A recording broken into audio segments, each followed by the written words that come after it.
this book belongs to? Me.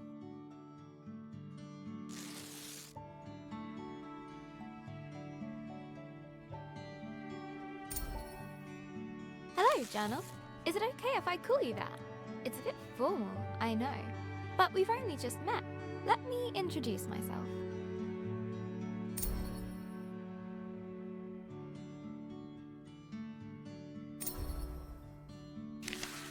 I'm Isabel Barbara Cook. Most people call me Izzy, not Dad. He calls me Titch.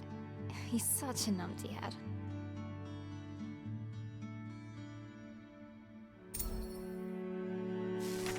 My little brother Ben calls me Isbo. I call him He Who Chews Curtains. He likes red for breakfast and blue for dinner.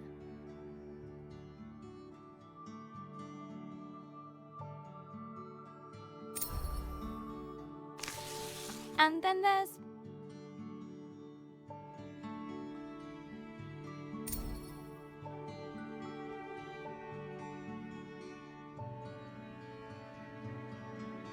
Mom, my top tea drinking buddy.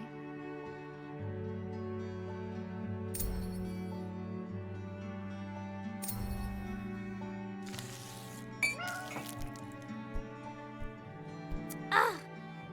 I go get my tea, and this is Pinky. I think she's jealous of you, Journal.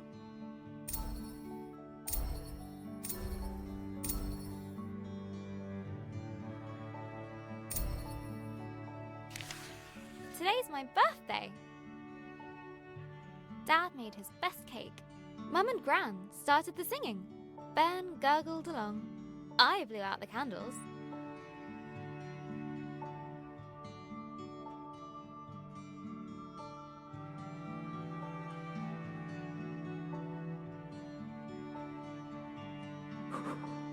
And made a wish.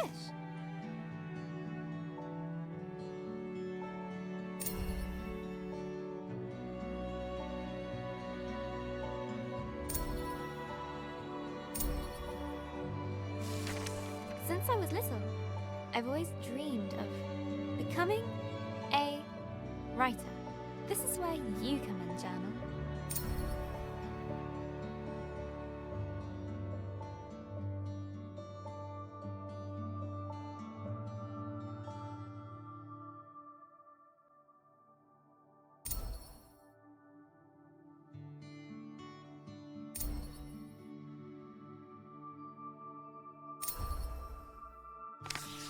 Gran always says,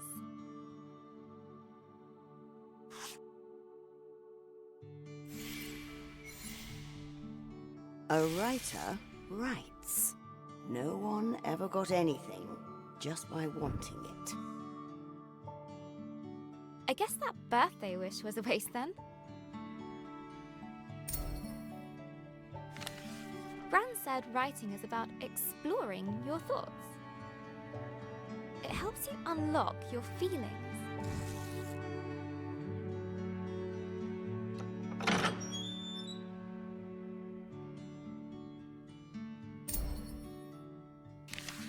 I'd like to write something that will make Gran smile. She always talks about little acorns growing into big trees. Is that to make me feel better about my height?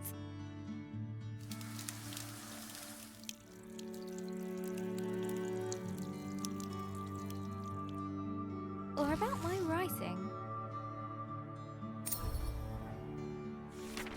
I want to write a story, but what kind? A romance?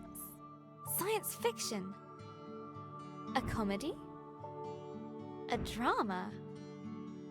Fairy tales? Wait, we're getting somewhere. A fantasy story.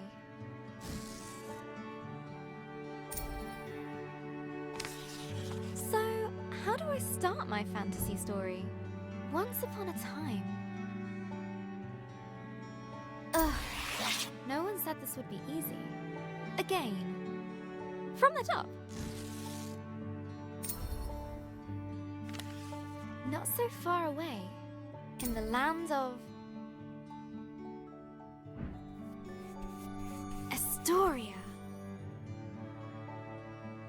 place of peace and magic. There lived a girl named...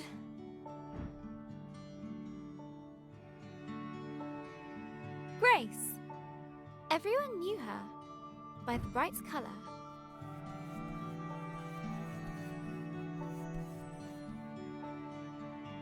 of her green dress.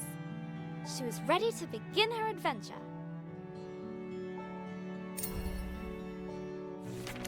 In fact, she'd been preparing for it her whole life, for she was the only apprentice of the village guardian, Elder Ava.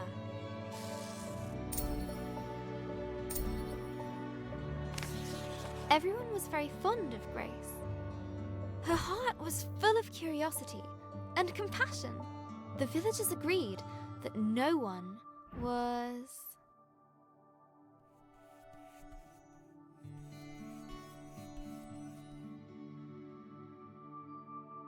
as smart as her.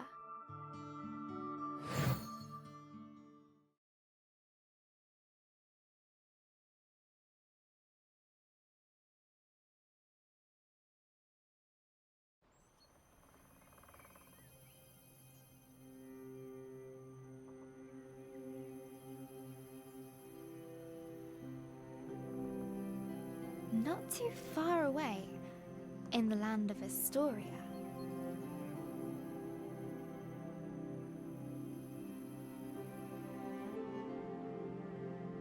there lived a young girl named Grace.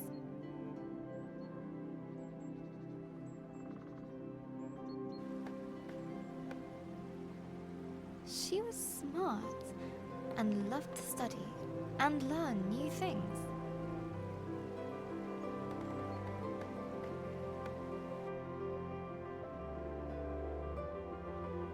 Suddenly, a faint speck of light floated down and began to buzz around Grace. Hello, little firefly. Did you come for my birthday? Oh, Elder Ava's gonna be so happy. Let's head back to the village. The firefly shared Grace's excitement. I was studying before you showed up, Firefly. We should pick up my books on the way back. I sometimes forget where I put stuff, especially when I'm lost in a book.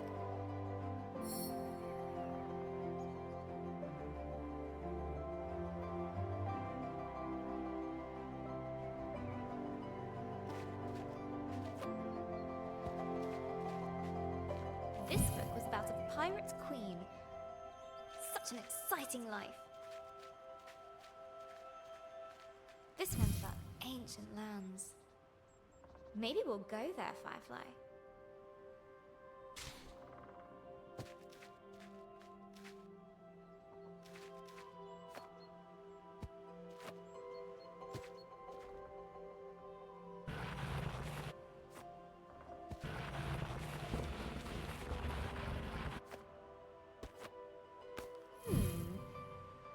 This one was about the history of spoons. A little boring. Come on, Firefly. Wow. The village is just a bit further down. I love doing that. The bridge was an old, creaky affair. Careful, Grace. Careful. Grace imagined shark fins circling below. Phew! We made it, Firefly. And...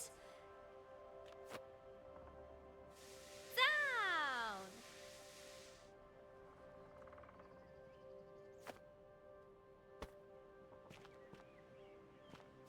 Grace knew many secret paths back to the village. Like this one! She loved feeling the roots around her, as if the tree was giving her a gentle hug.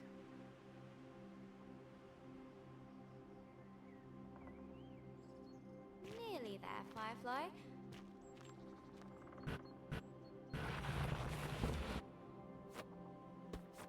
Just one more little slide.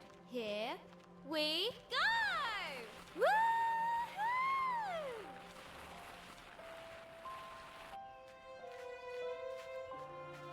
The old cargo lift, barely used.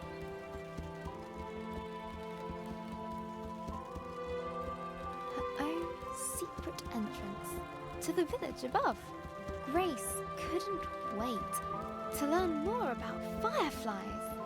She'd get herself a book about her village's history. Look, Firefly.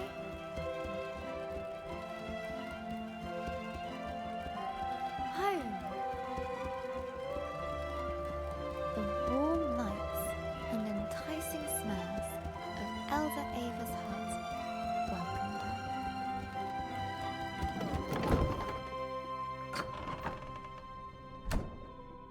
Elder Ava! Happy birthday, Grace. I've made a new friend. One of our sacred fireflies. This is a very special thing indeed. Does this mean... Yes, it is time. Would you fetch me that box, please? Ava was sure that Grace would rise to the occasion.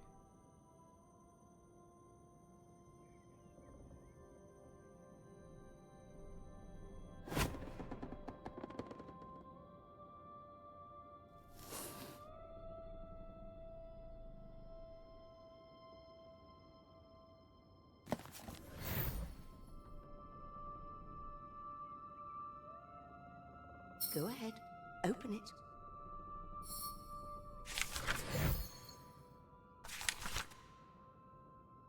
This will store all the magic words you find. Some will stay with you, others are fleeting. They will help you overcome any obstacle. Now, your training is complete.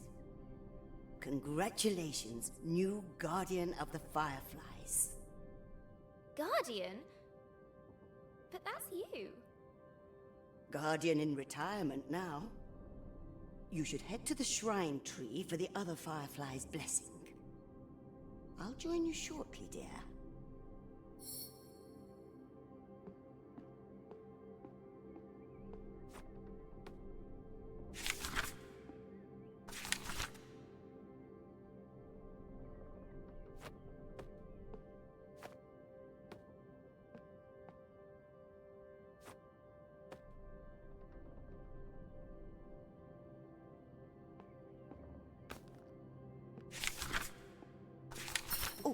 Before I forget, a little something of mine to mark the occasion.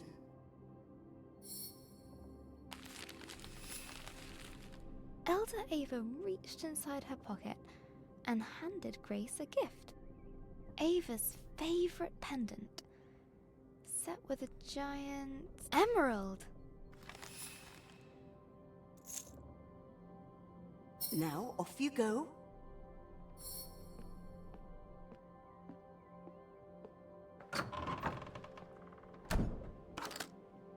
I'm so proud of you, Grace.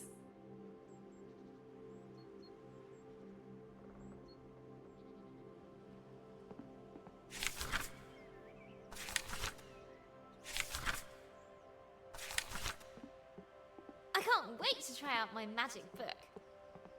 And all at once, Grace was surrounded by the hustle and bustle of village life.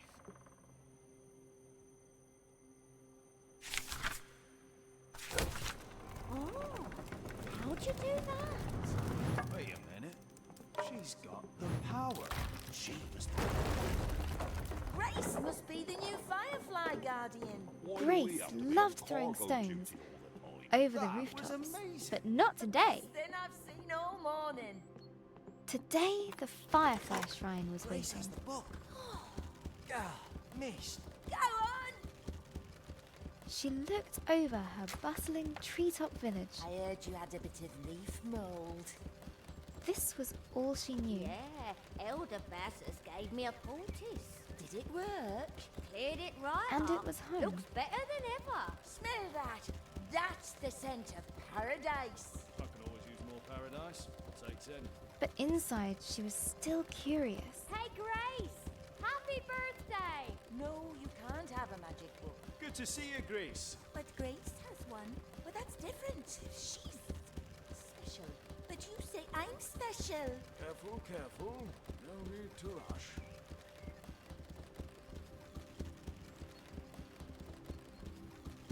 About the world that lay beyond.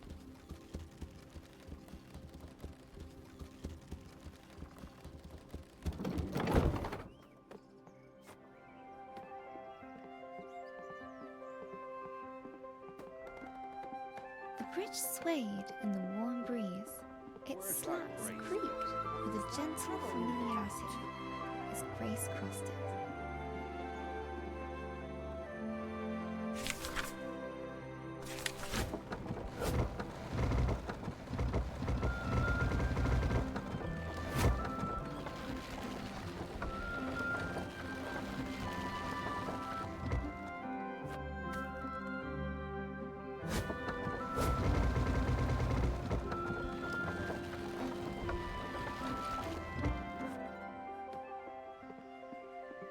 Haven't seen that book for a while, Grace. You off to see the fireflies? Let me get the gate.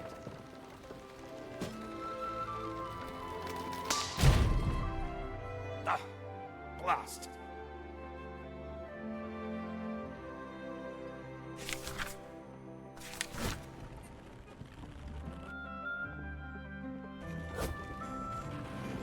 Grace couldn't wait to see the fireflies. Soon they'd bless her as new village guardian. What's being guardian going to be like, Firefly? I hope it's adventurous.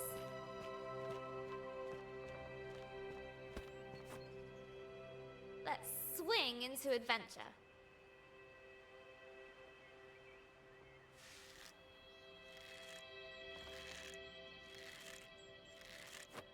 Perfect.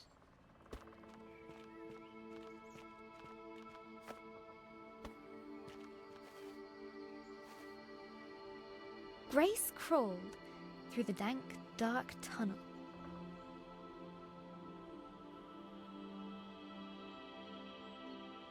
It didn't feel like being hugged at all.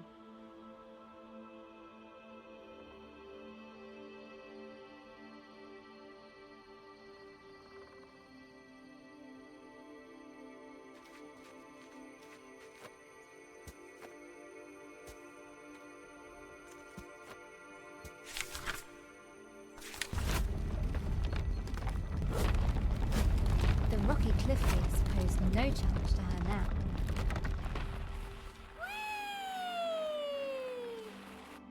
The sacred bell to announce her arrival.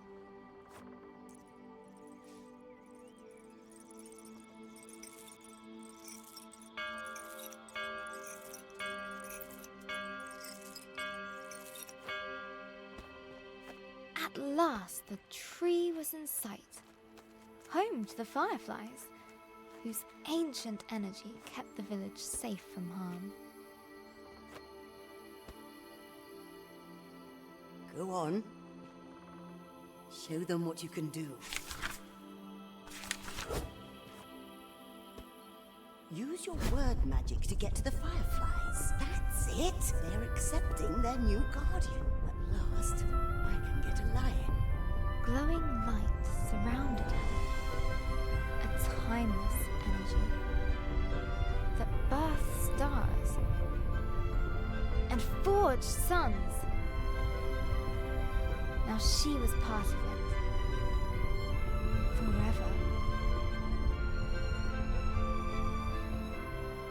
And so Grace became the new Firefly Guardian. But her biggest adventure was yet to come.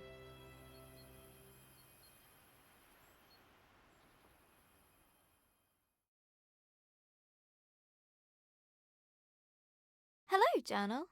This time of the year, it gets dark so early.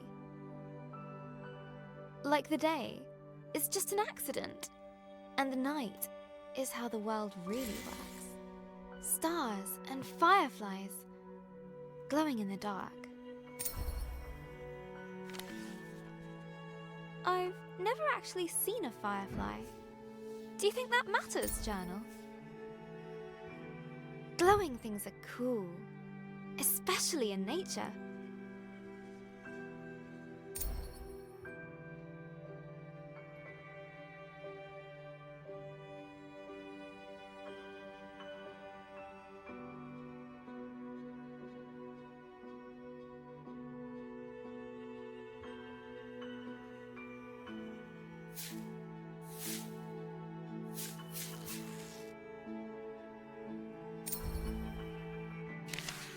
On holiday in Wales, Gran and I would go to the beach and look up at the stars. But one night, we looked down instead. The stars were shining in the water. It was like the sky got flipped upside down. We took off our shoes and socks and waded into the water. As we walked over the pebbles,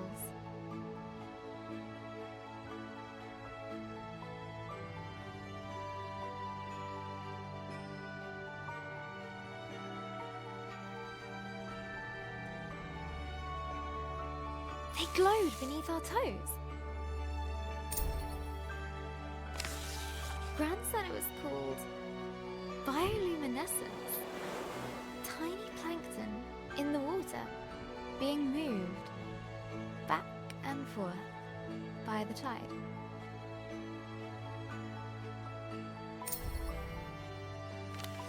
I knew it was just little creatures, but it felt like magic.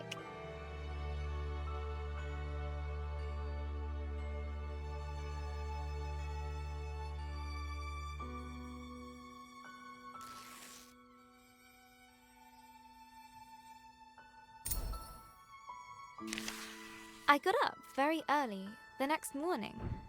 I sneaked into the kitchen, got a jam jar, and went down to the shore to where I'd seen the plankton.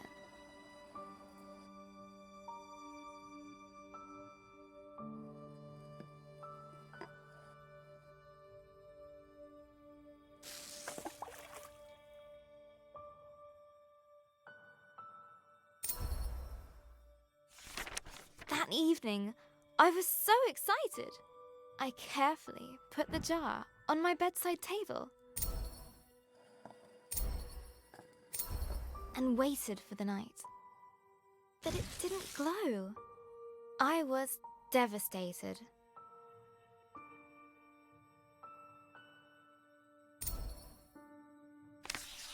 I showed Gran the jar. She laughed. Gran always says,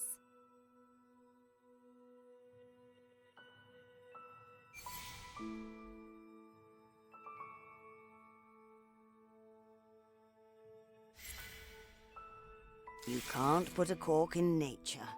they need sunlight and nutrients from the tide. Gran knows about those things. She used to be a marine biologist.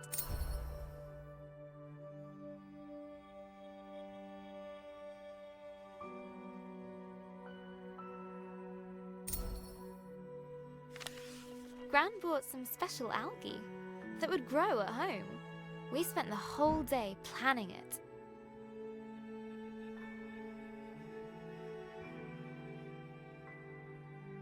Sand,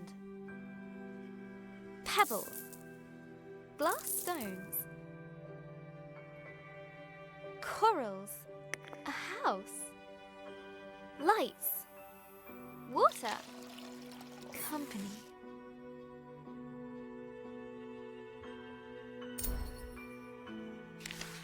We took pictures for Gran's photo album for our future selves to remember.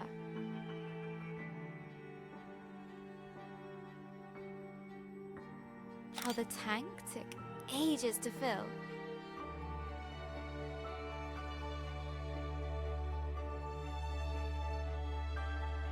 How we took turns stirring the algae in. How happy we were when we had it all set.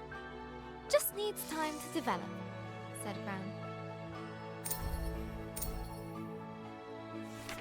After 6 days, the algae was ready. I put the tank on my desk. and ran my finger through the water. My own bit of magic.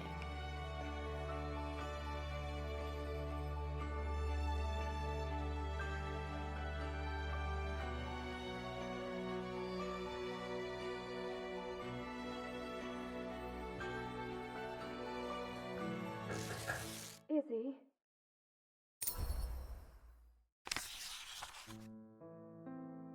That was Mum. She just got a call. She has to leave now. It sounded really bad. I have a weird feeling in my stomach.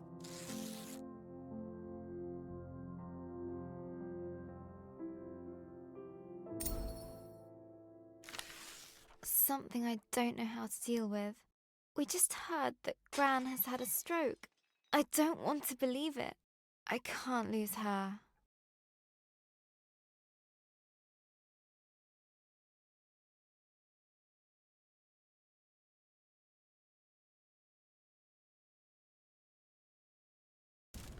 Grace woke from a hazy, distant dream.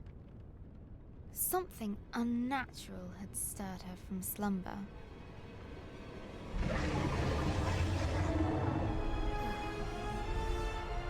What's that noise? Eldoreva?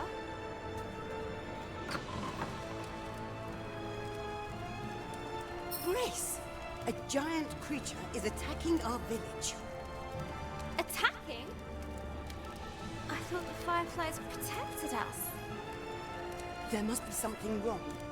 Get to the tree at once. Hurry! What creature could have caused this? And suddenly, Grace was surrounded by smoke and cinders.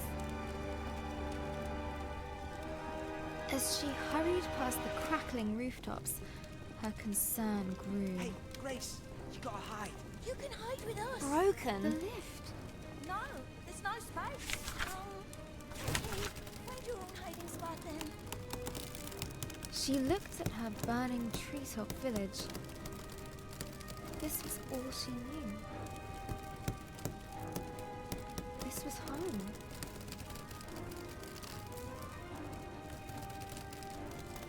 She needed to get to the fireflies.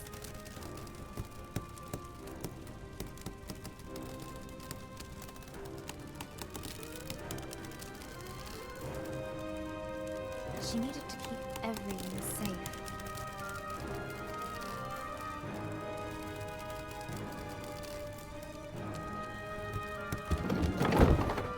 Please, Grace, help me out. I'm trapped under this thing. Oh, thank you, thank you. Never thought I'd be so glad to see my feet again. No, no, no. I need to get to the firefly tree.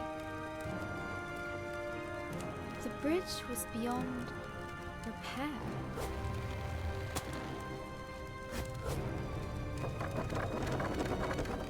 Okay. One step at a time.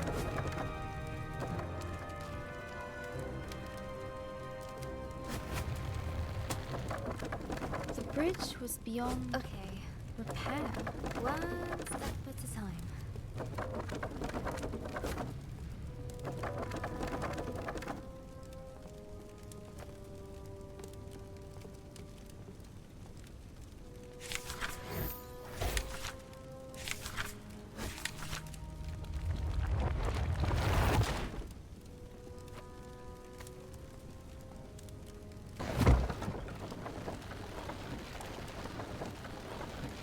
Word magic.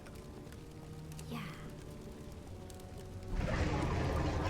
A terrifying noise echoed from beyond the village gate. Grace rushed out to meet it. Soon she would prove herself as the new village guardian. I can do this. Right, Firefly? Right? But she could not deny the creeping terror. The earth yawned below her.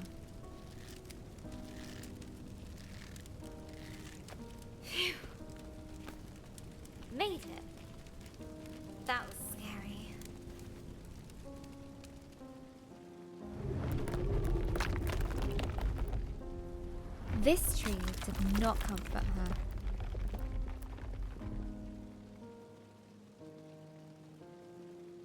It was as scared as she was.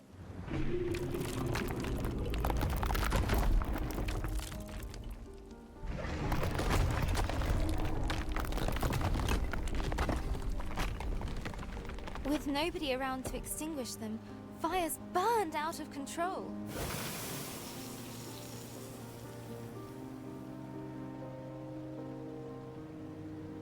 Some words will stay with you, others are fleeting.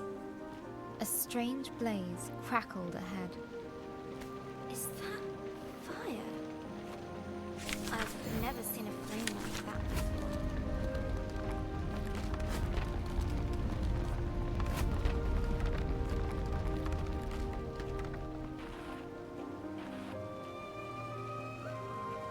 The sacred bell lay silent on the ground.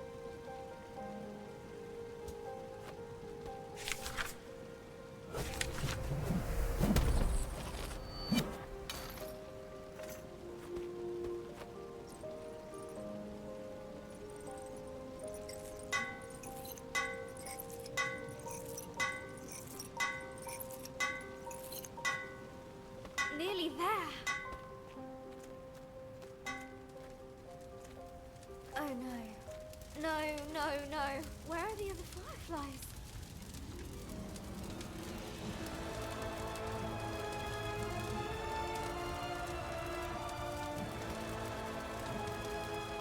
Fireflies? Please be here. Please be here. Soon, the dreadful realization dawned on Grace. The fireflies were gone.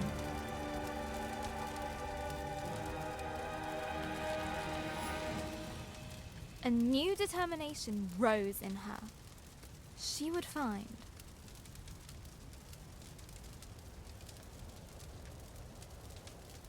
knowledge. Elderava! Something took the fireflies. I know. Our people will fall sick without them. There has to be a reason why this happened. I'll find out.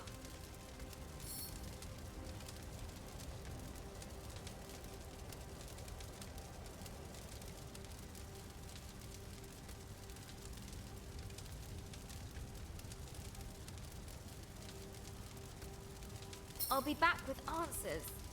I promise. Go, and may the love of this village guide you. Always.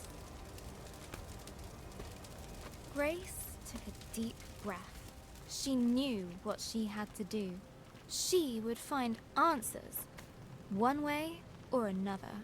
The earth could fall away beneath her, but she would not be stopped.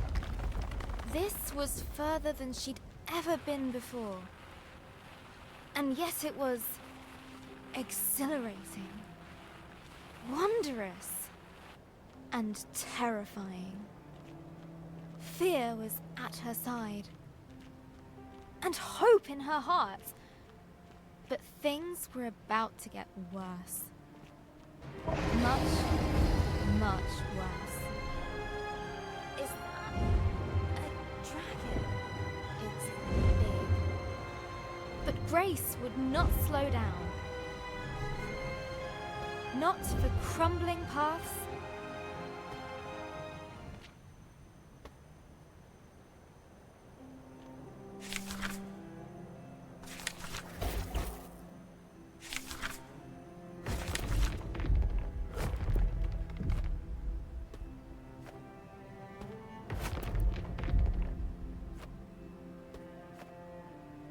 Not for giant monsters. She would get the fireflies back, no matter what. She would catch the dragon. No, wait! She raced forward.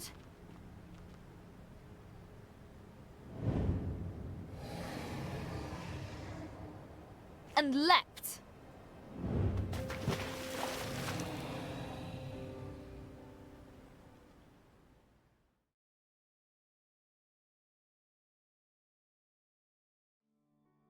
Hello, Journal.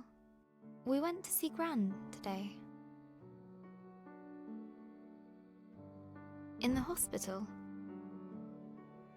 It looked like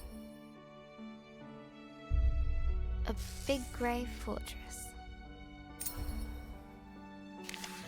It took us a while to find the right room.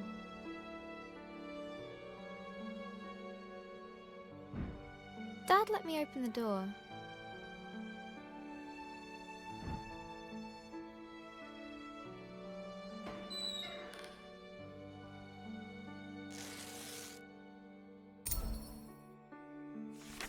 Gran has a big, cozy bed at home. Nothing like the hospital one she was in. Lying in there, she looked so small. I don't remember her being that small.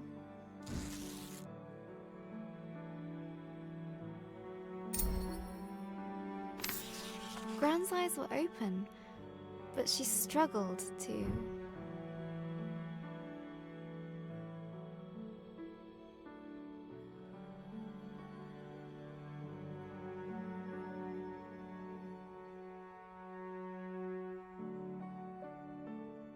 find the right words. She just couldn't.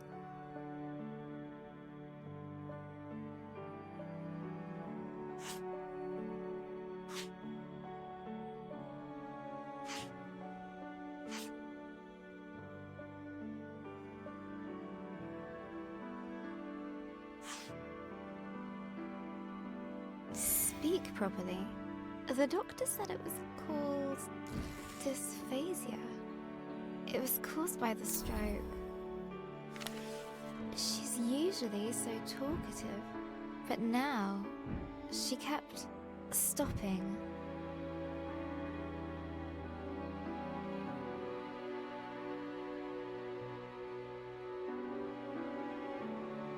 Mid-sentence, as if all the words she could find were just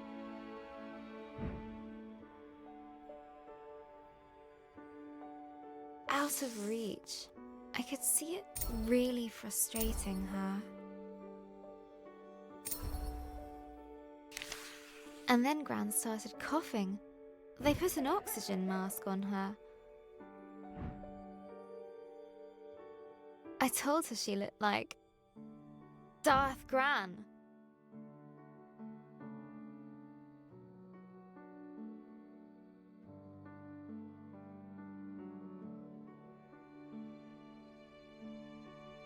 She smiled at that.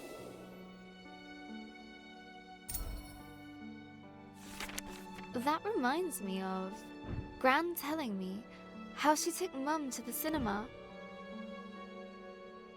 A long, long time ago, when Mum was my age. A Gran story!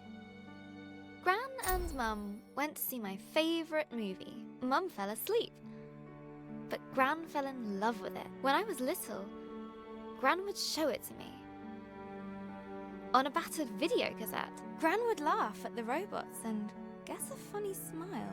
Whenever the scruffy-looking smuggler showed up, we'd watch it until we could quote all the best lines. We laughed a lot. Once she gets out, we're gonna watch them all over again. And when the next movie arrives, Gran and I are going to go to the cinema.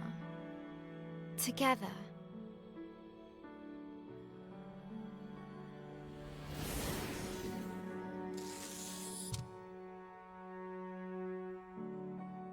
And soon, Gran and I will be playing games again.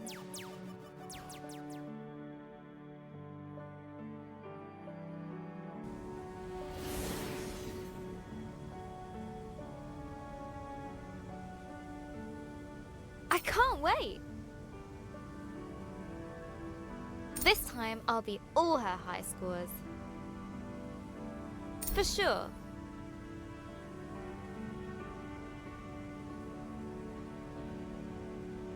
Gran's a tough cookie.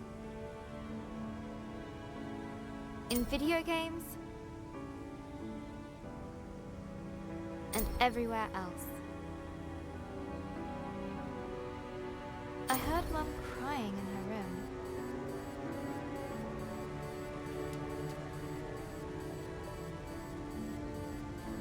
I've never seen her cry before. She looked so sad. I didn't know what to do. So I made her a cup of tea.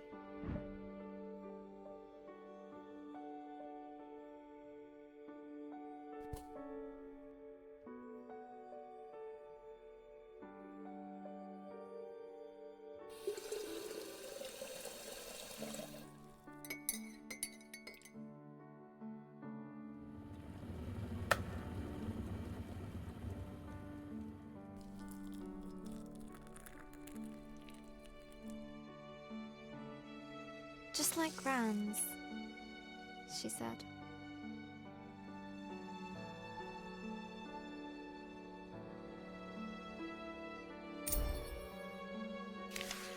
Mum said Gran was getting tired. I said she's getting better.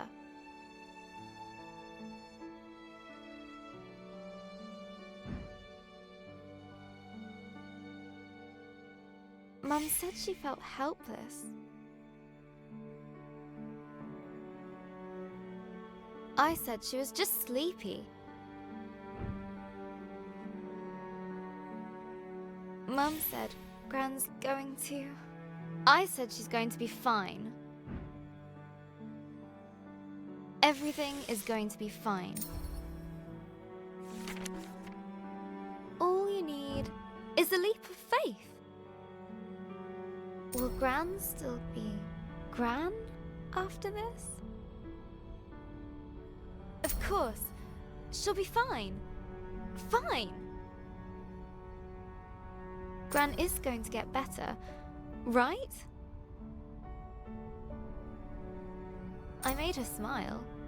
That should help. Got to keep positive. Mum needs me to. I'll show Gran my story. Mum as well. They'll enjoy reading it. I hope it helps. What else can I do? I just need to finish my story. So, where were we?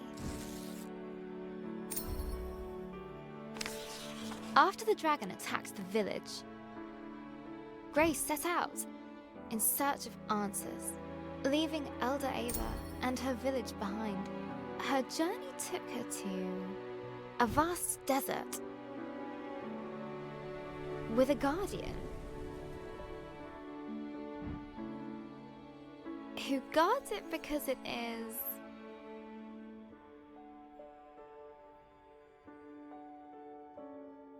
his home.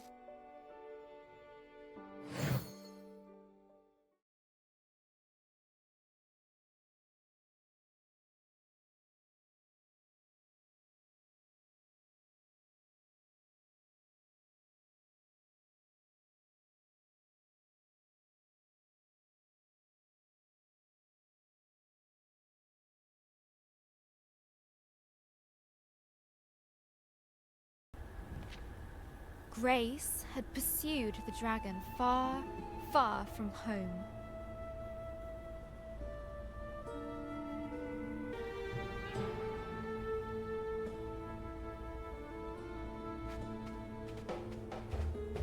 The desert spread out before her. Dunes rising and falling like a sea of gold. Timeless and bewildering. A glow in the sand. I'll get you safely home. Another firefly escaped from the dragon's grasp.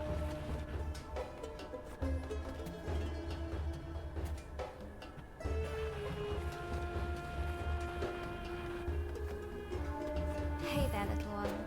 You're all safe now. Where did this wind suddenly come from?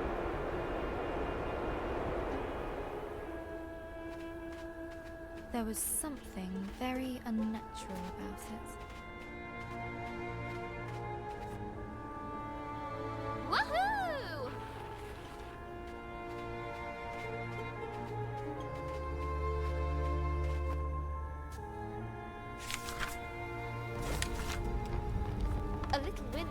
stop me.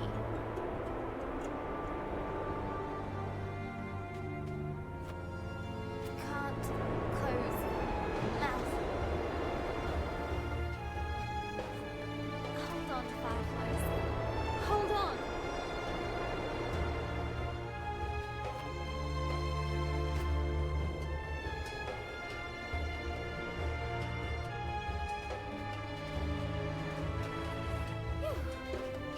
It stopped. Someone's down there. Oh, learned creature! Who are you to come in here making all that noise? My desert was peaceful, tranquil. Looks like you're a scholar. So am I. Do you know something about a dragon? Go away! May you all hang stay out!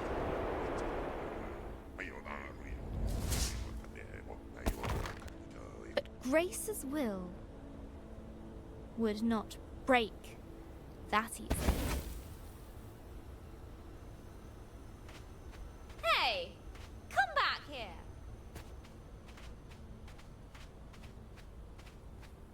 I really need your help. I said go!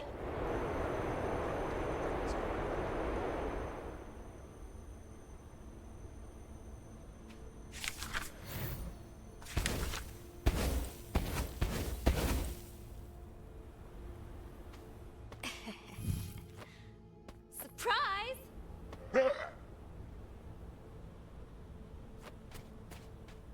Really?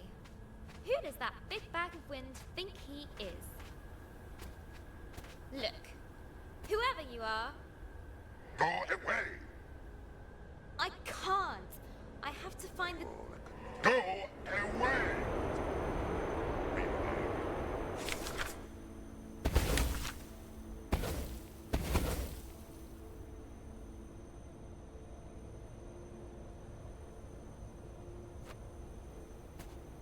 Okay.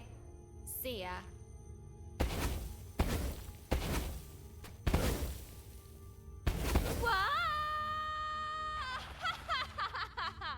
That sorted Mr. Grumpy Pants out. The yawning cave burrowed deep into the earth. Home to wondrous life. Easily scared.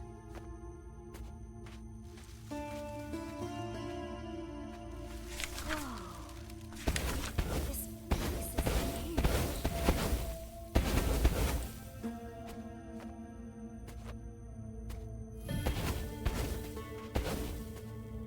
Grace felt like an explorer.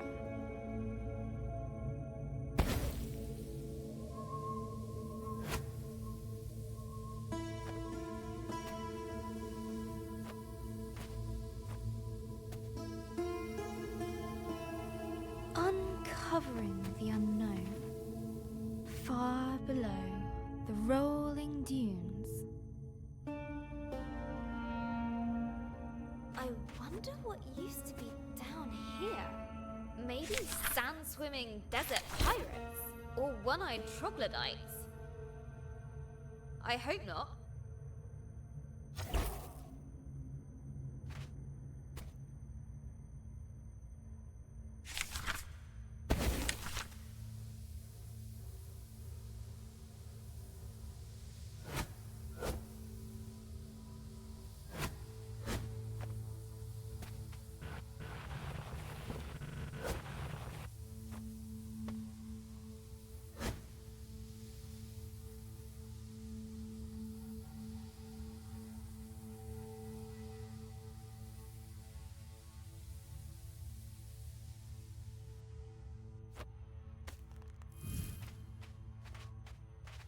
Interesting.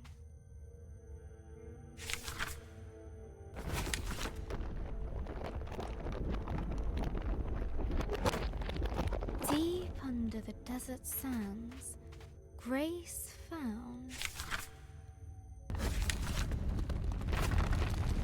a long forgotten chamber. The plant recoiled at the sound of her footsteps.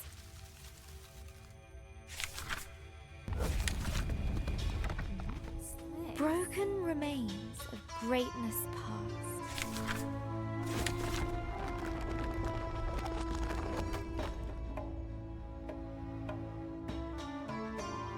The silence of the ages filled the air.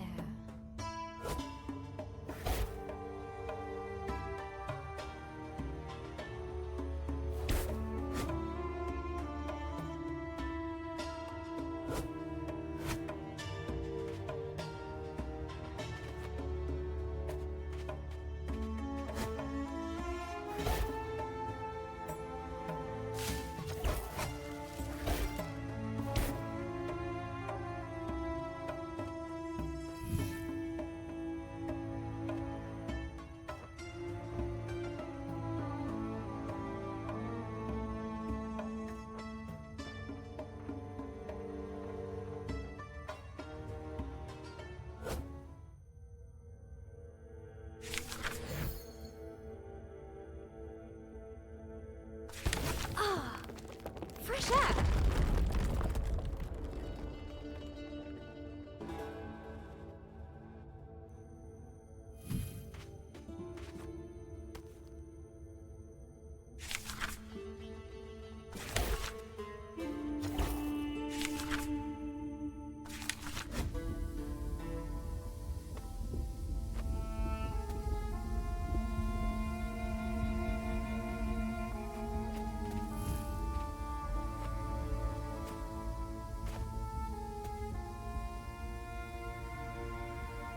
A familiar, foul-tempered voice drifted down to Grace. That is it.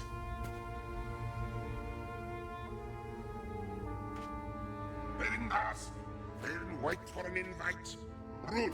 It's just rude. You. You shall go no further.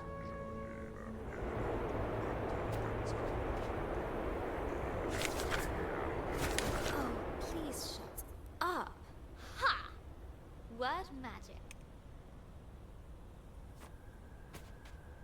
Grace had disarmed the djinn.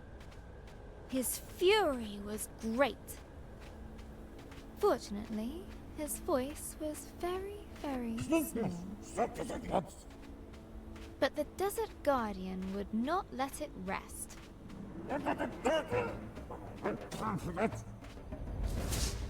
Hey! Stop it!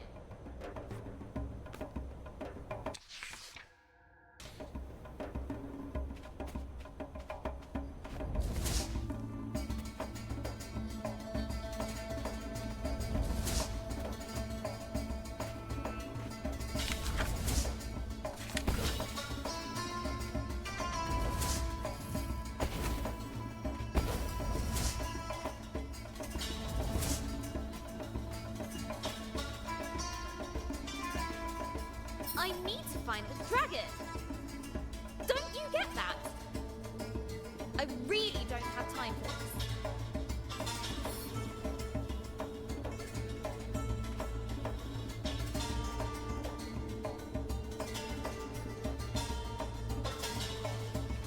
That's it. So long.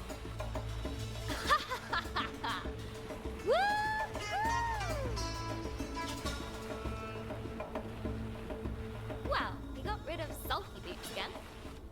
Now, what's all this? As she looked around this lonely, desolate place, Grace wondered, why would anyone choose to live here?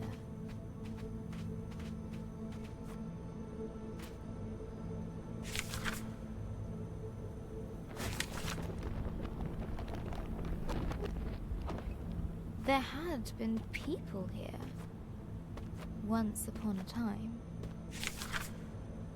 What happened to them?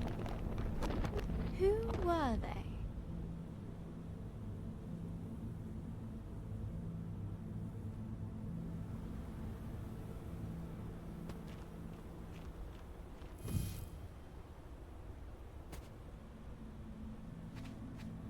Maybe I'll find answers here. The dome was empty, but for a pool of water.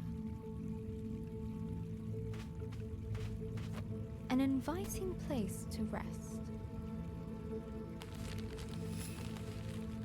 Grace's thoughts drifted to the people that once had lived here. She was sure they must have been merchants.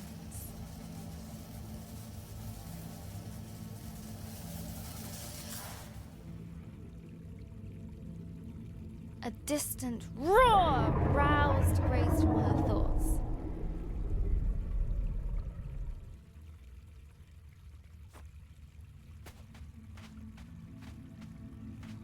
I'll catch you yet, dragon.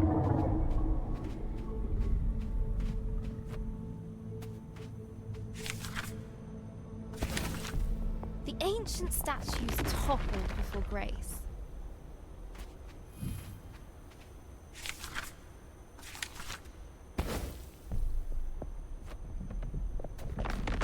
Industrious merchants.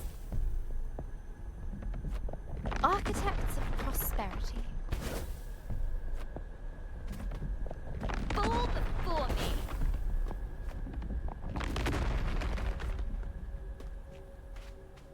But behind Grace, a grumpy mumbling could be heard. Ugh,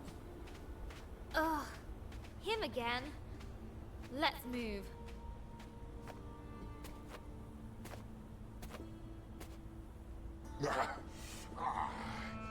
That's better.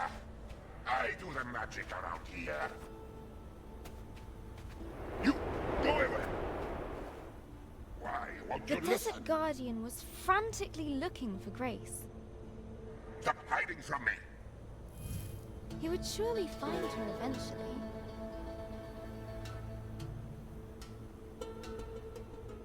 Wouldn't he? Easy.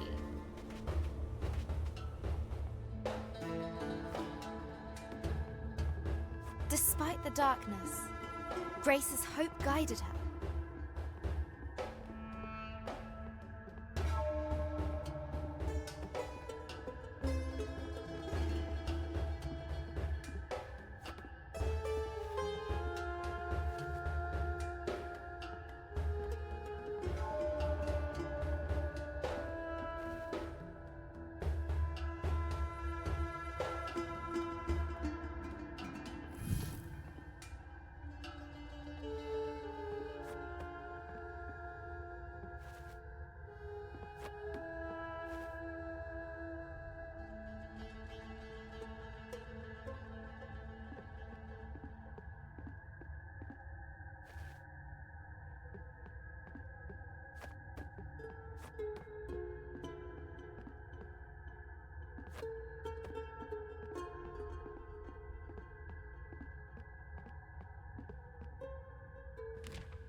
It must leave.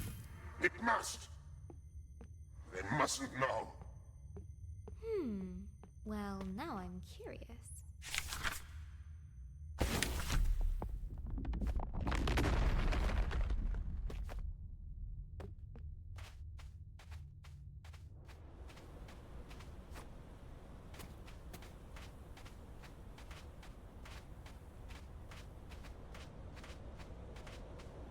What is it with this guy?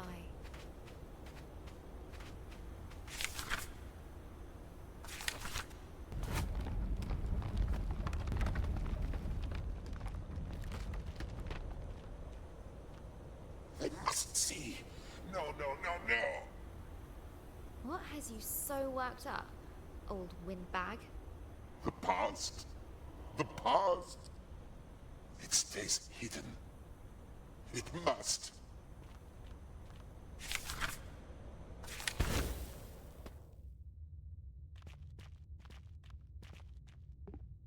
Oh, the old days. So little left. Best forgotten. Look, whatever it is you don't want me to see, I'm sure we can. No. You cannot go further. Back! How can I get him to listen? Would she break the Jinn statue? Or repair it?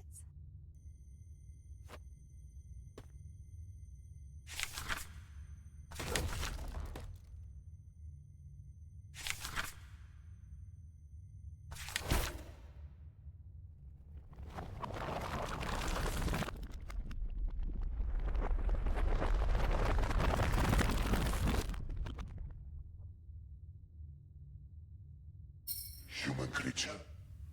You rebuilt my statue.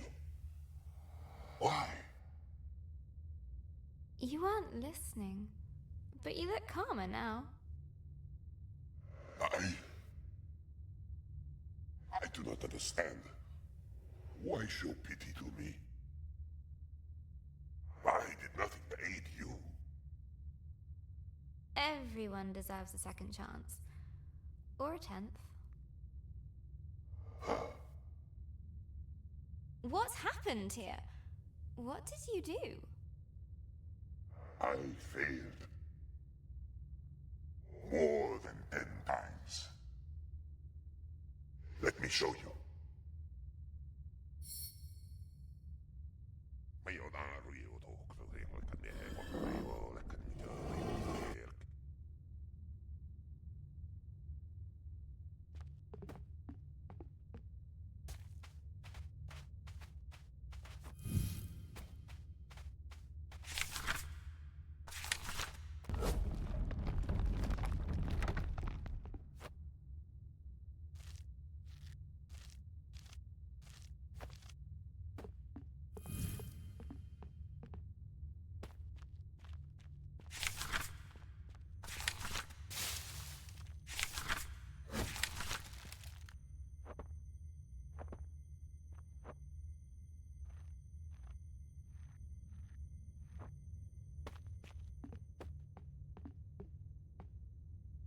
I was once worshipped here. It was wonderful. But I grew complacent, arrogant. They warned me that great dangers were coming. And what did you do? Nothing. I believed that there was no danger I could not thwart. I was wrong. They paid the price. My being here must have brought back painful memories. That is as it should be. To feel something, even pain, after all this time. For that, I thank you. I don't need your thanks, but I do need to know if you've seen a dragon around here. It has come and gone. But there is something you should know about that beast. What was that?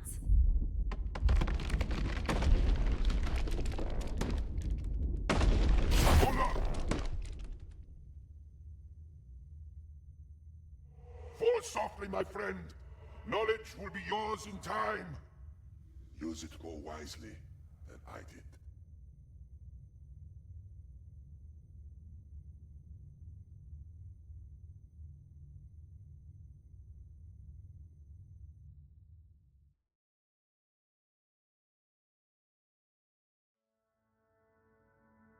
Hello, Janelle. Today at school, I got my history essay back.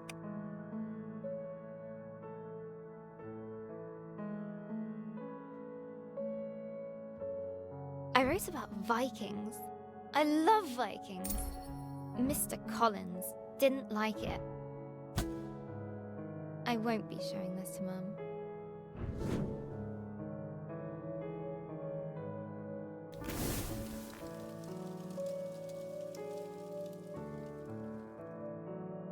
She has enough to worry about. Vikings are the best. They're tall and strong. They love conquering and fire. Vikings are basically all kinds of awesome. I could really use some awesome right now.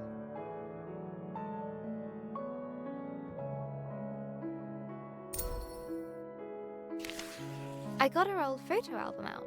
I wanted to see Gran like I remember her when she was awesome.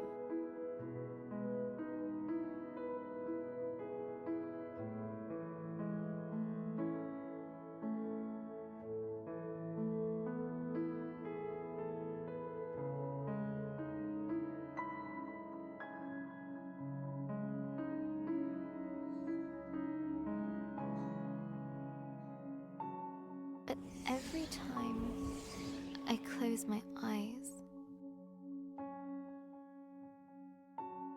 I see her in that horrible bed. We're visiting the hospital later today.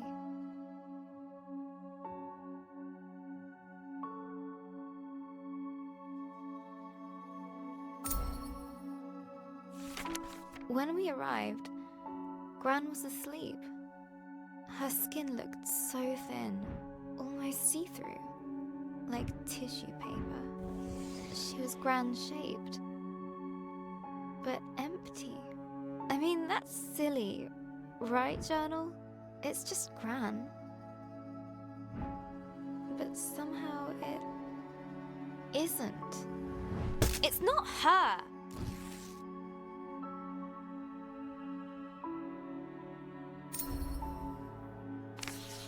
She woke up after a few minutes, but it didn't seem like she knew who we were. Why? Why is this happening? Why her? It isn't fair. Why, Journal?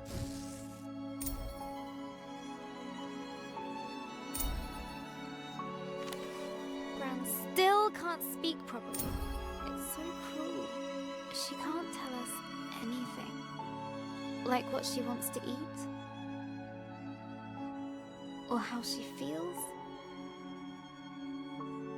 And what's worse, everyone pretends they're having a real conversation with her, but they're not.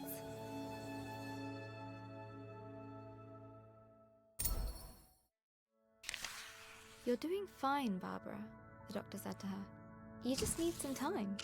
Hospitals should make you better. She's so ill now. I want her better now. Just wait. Time is a healer. I thought that was his job. I wish I could help her. It makes me so mad. Nurse said it was dinner. Mum had ordered Gran soup and a jacket potato. But when Gran tried to eat by herself, she kept dropping her cutlery.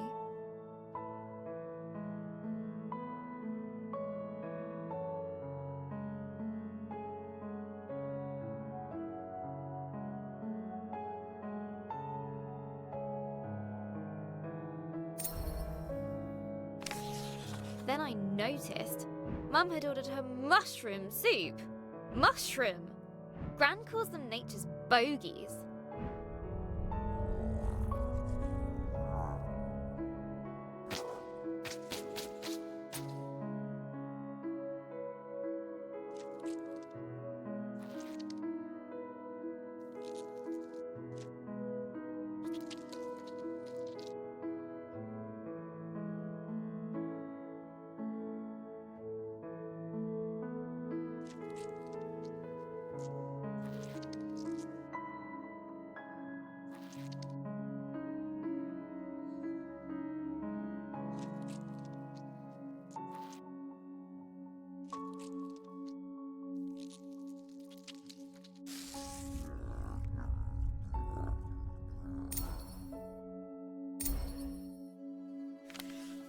reminded Mum about the mushrooms. She got that look and banged the spoon against the bowl. There was lip pursing. But looking at Gran, I had to help her.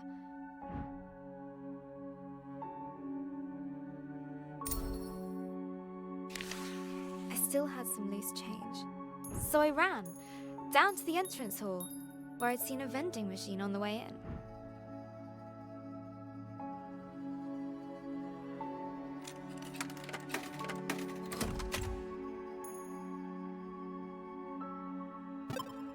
Egg sandwich! Hurrying back to 305, I couldn't help but grin. They didn't let me back in. Adult talk. Wait outside. That's what they said.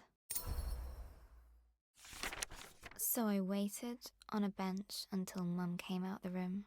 She said nothing. Just took me to the car. We didn't speak a single word. Not at the car park. Not during our drive home.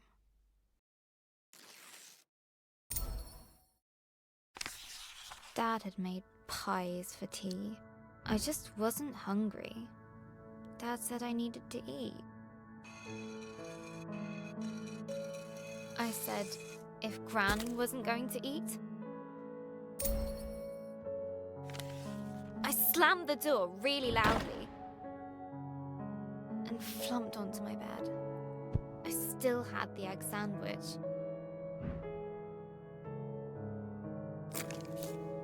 It was all mushed up. Everything is all mushed up.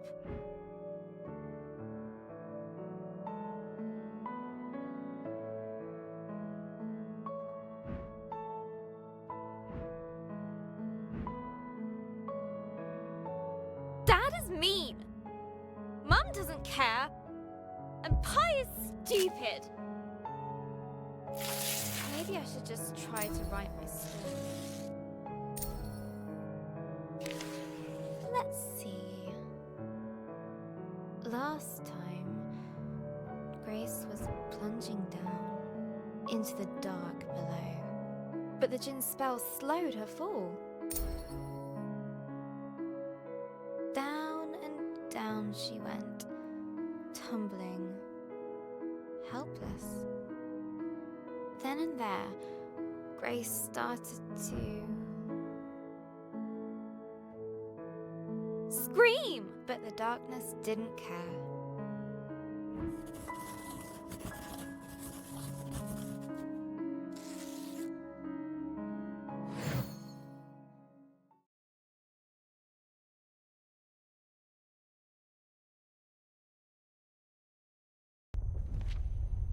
As Grace hurtled through the darkness, her helplessness no longer made her feel scared. It made her feel frustrated, angry. She wanted answers.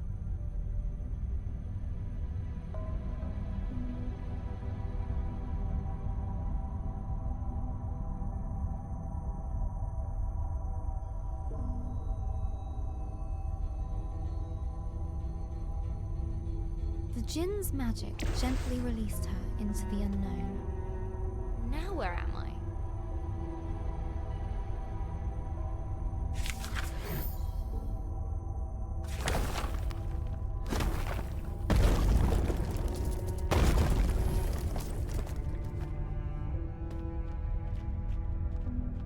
The ground was warm to the touch.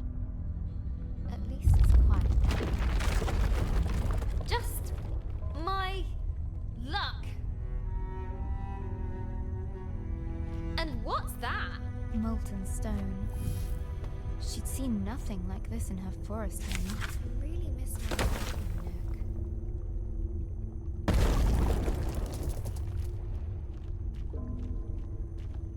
A stalactite hung above, looking decidedly precarious.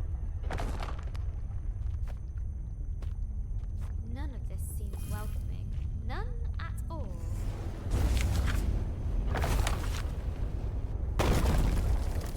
Careful!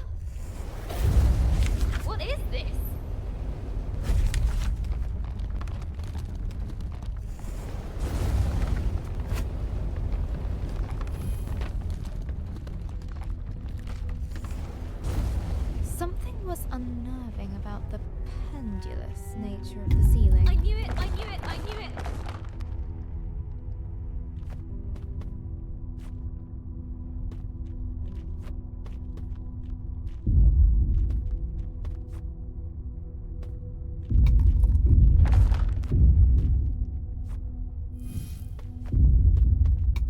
Ah! This is ridiculous!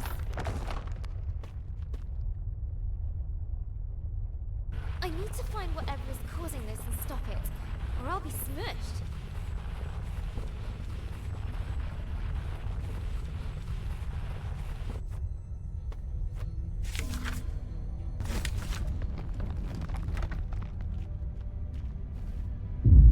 As the sound got closer,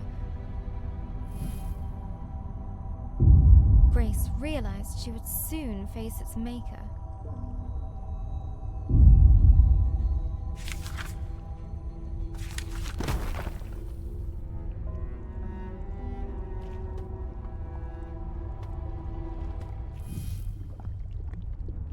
Okay, here we go.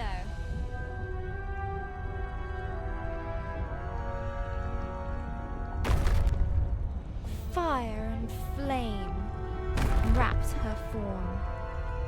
Hey! Stop that! You'll bring the whole cave down. But the giantess just kept on pounding. Yeah, just ignore me. It's not like I might die over here.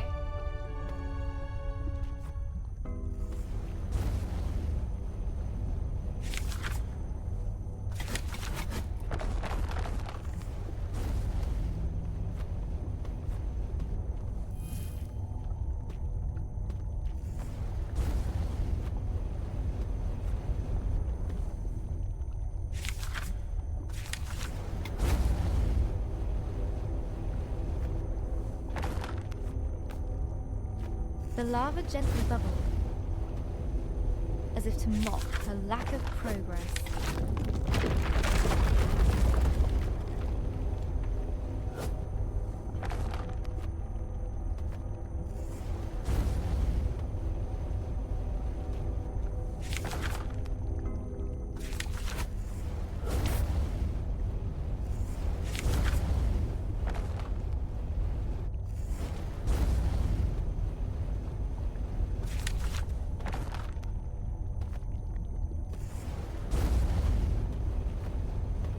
The lava gently bubbled, as if to mock her lack of progress.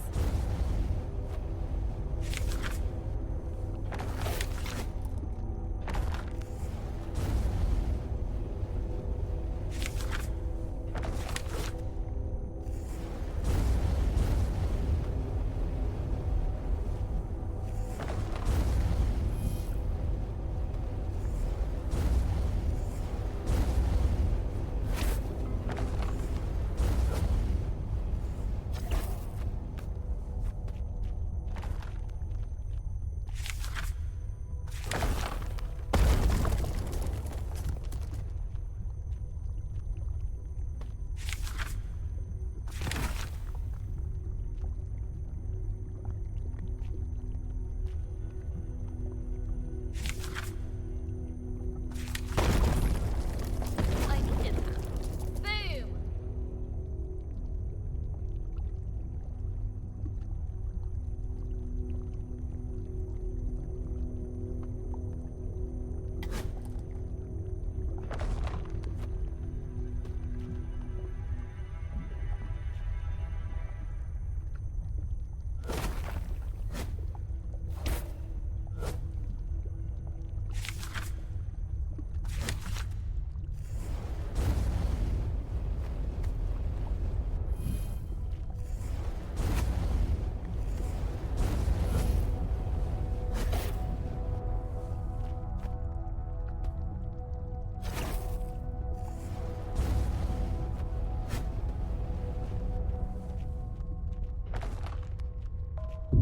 No, not again. The whole floor's going to give way. Ah!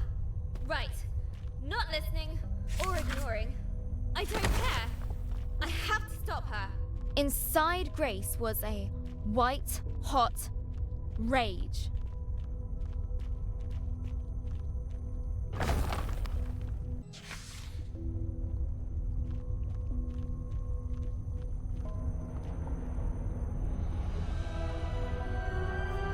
Hey! You! Hey! You! Hey! Whoever you are! You nearly killed me! Hey! Are you listening?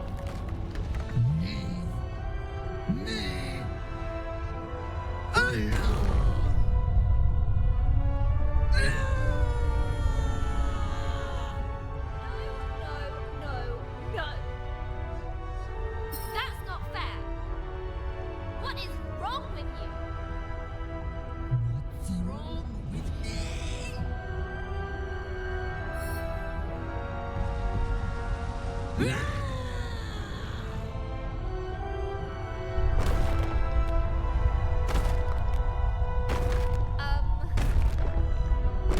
Might have overdone this.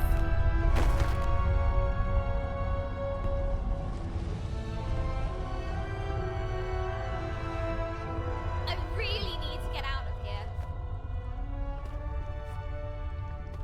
A timely exit. Grace didn't quite know what she'd encountered. Sheesh. She's so angry.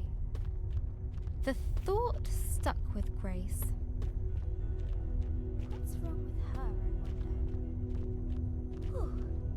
I think I need a breather. A place to rest.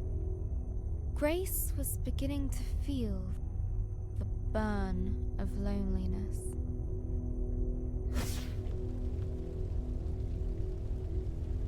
Ah, better.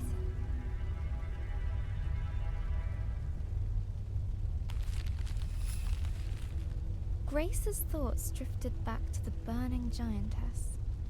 Why would she be so full of rage? Misunderstood.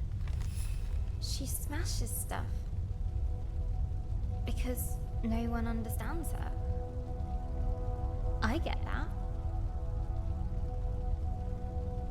Grace vowed to be more understanding.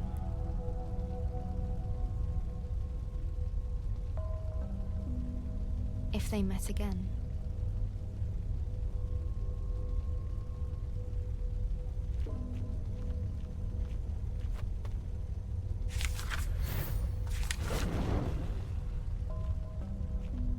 As the light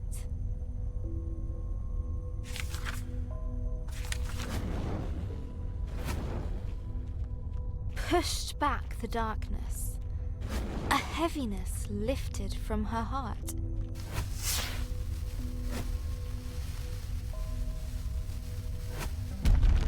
That was strangely satisfying.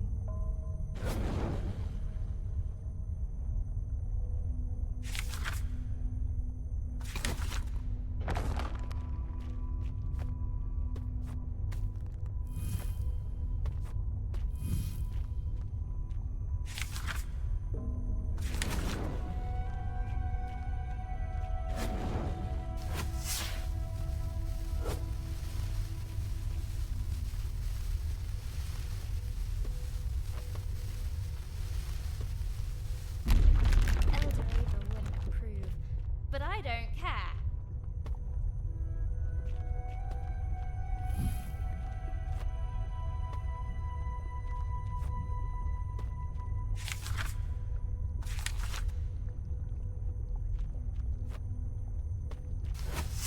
Yeah!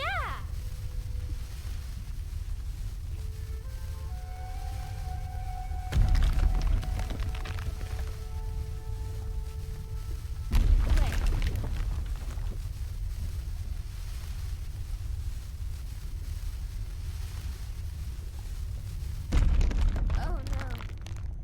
Not again! Grace was adrift on the current. Without control. Lost on the flow of lava.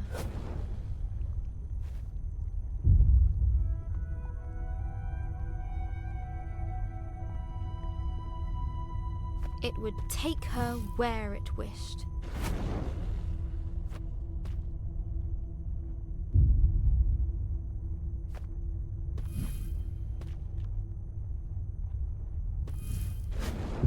It's speeding up. That can't be good. The burning river went faster.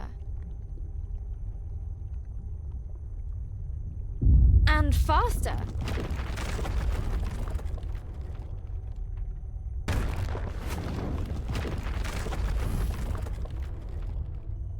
No, that's not what happens.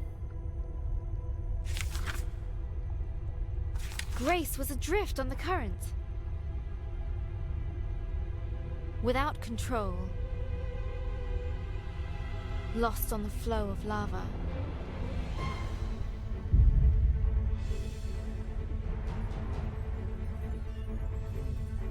It would take her where it wished.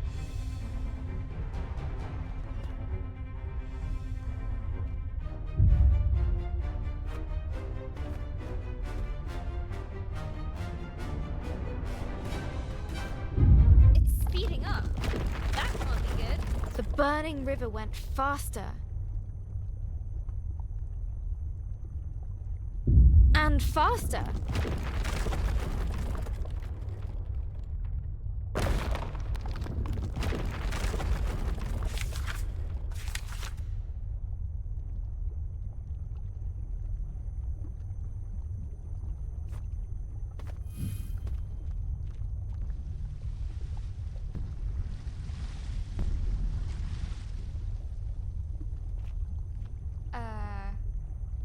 Okay, Grace.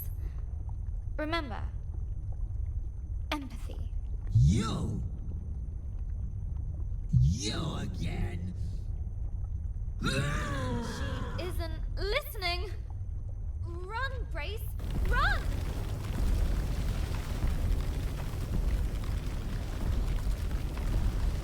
Thundering steps shook the earth.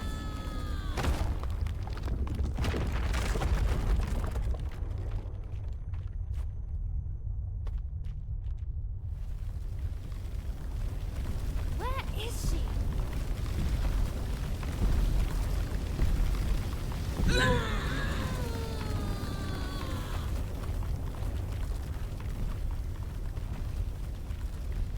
Debris was flying everywhere.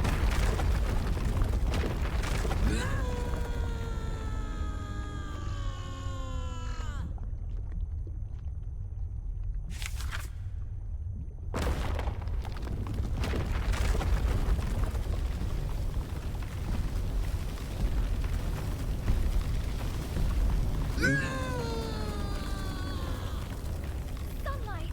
Freedom.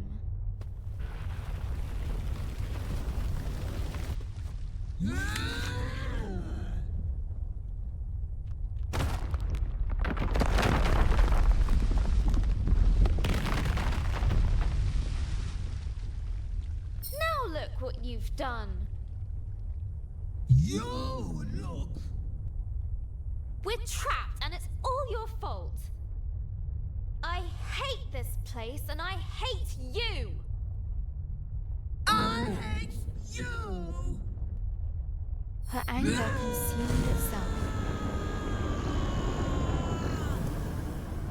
Huh? What happened to you? No. Don't feel so angry now. Angry. When I'm angry, I take a few deep breaths.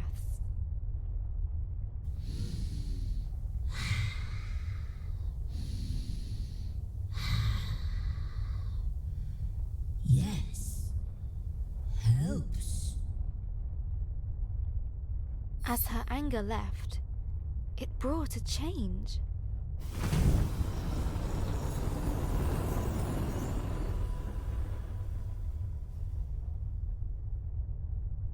You did it again. Lump's anger gone. Lump? Nice to meet you. I'm Grace. Sorry I was so angry. Lump's sorry too. Lump scares Lump when Lump's so big.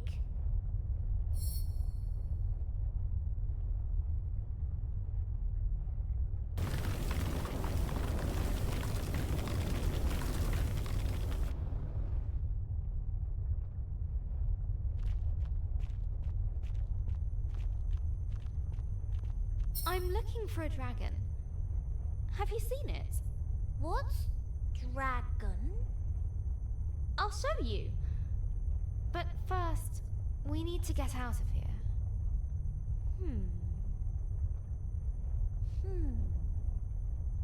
Just then, Grace noticed a boomshroom she hadn't seen before.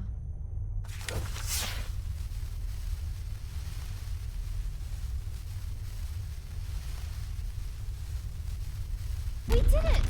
We're free! Free!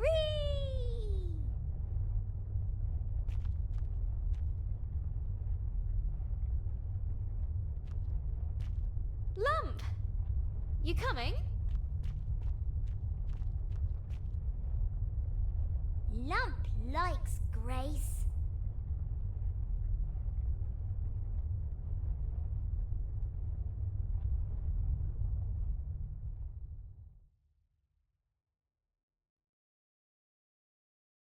Hello, Journal. Today, Sarah at school told me her granddad had a stroke too. His mouth went lopsided, and he spoke a little funny. Now he mostly sits around, watching the telly.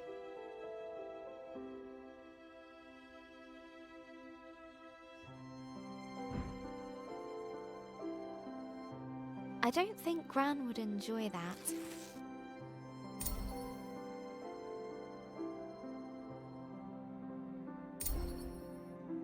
She'd feel like she was giving up. She'd want to keep moving, keep doing things.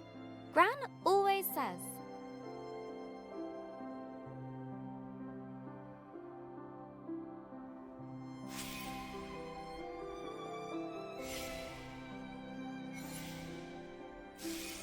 Give the world your kindness, and it will return it threefold.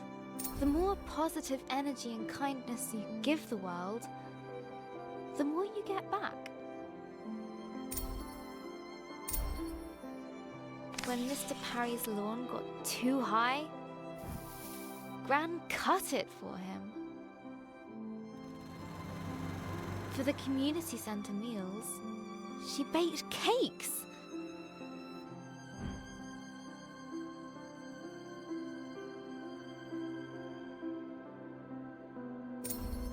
She even does the unthinkable.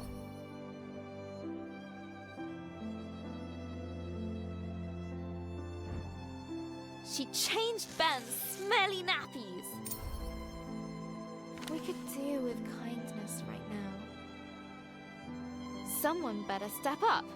Me!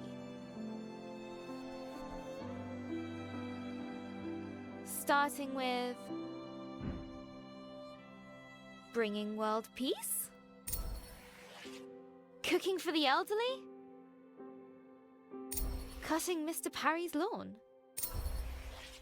Tidying my room?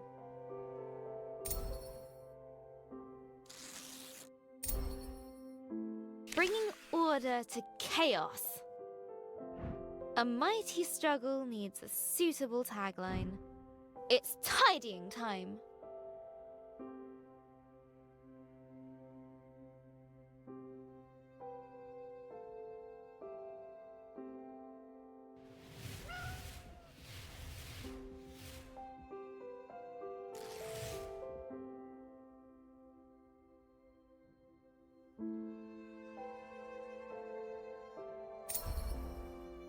And then I did the washing up from breakfast.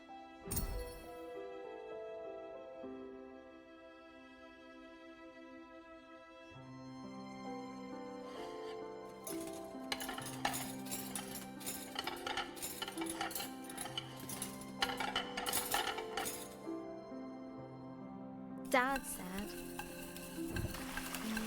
It's a miracle. Then he bowed at my feet. He's such a complete numpty head.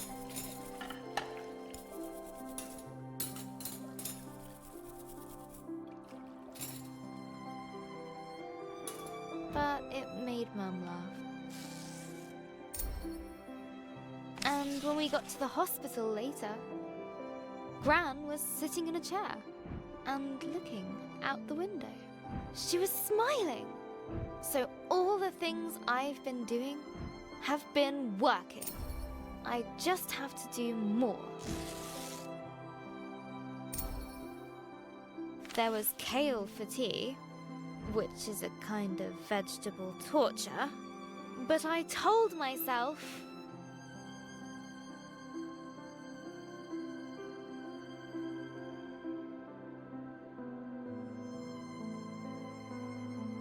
that if I could eat all of it, then Gran would be even better tomorrow.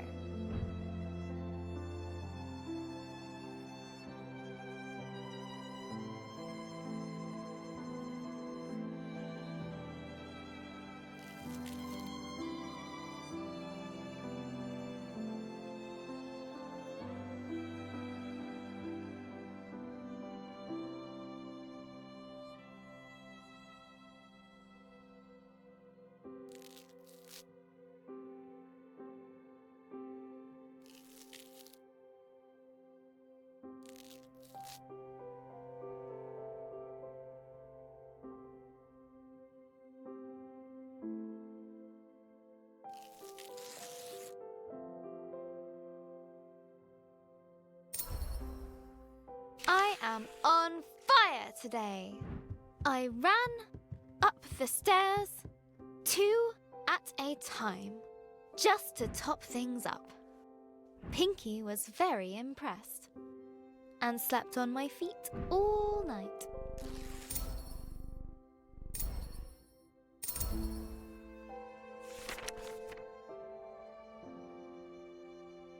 Hello again, journal.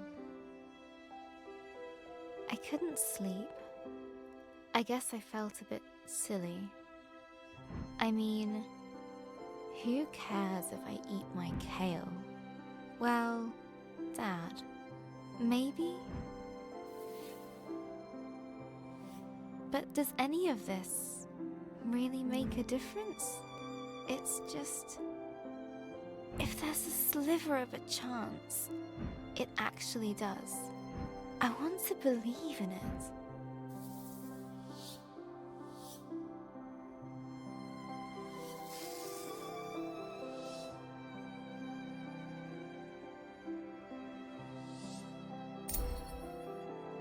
Sarah told me that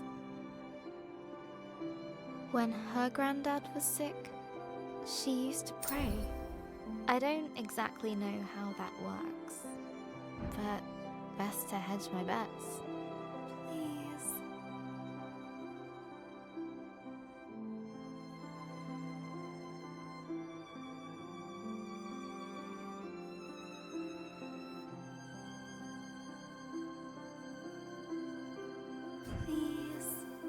Please. Please. Please. Please. Please. Make Gran well.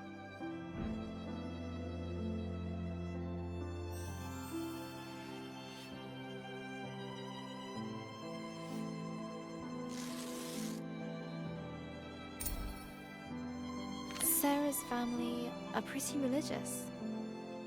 Not like Mum and Dad. I don't know that much about religion, actually. I like the stories, especially the one about the Ark, and rescuing all the animals.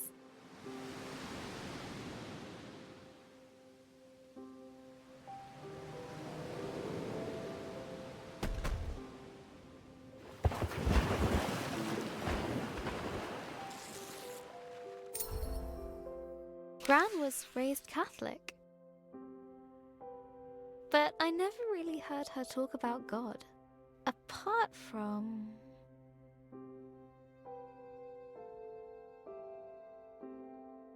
That time she dropped the yogurts in Tesco's. We took care of the mess before the staff noticed.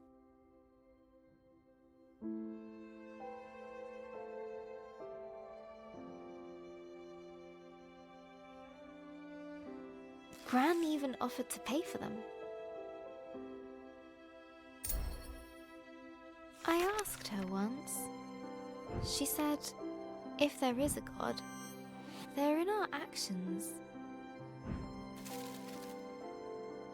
How we help and love one another.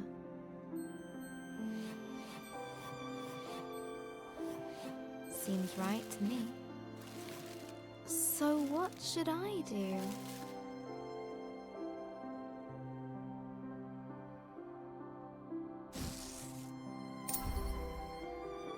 I'm going to bring in my story next time we go to the hospital. I can read it to her. I think she'd like that. Maybe if I do a really good job, she can come home in time for Ben's birthday.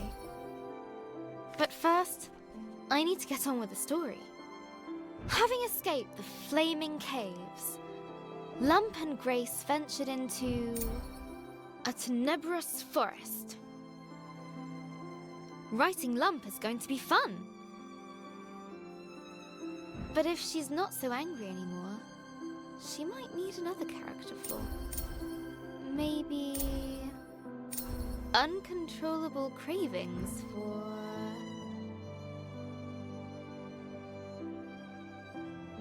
sour fruit.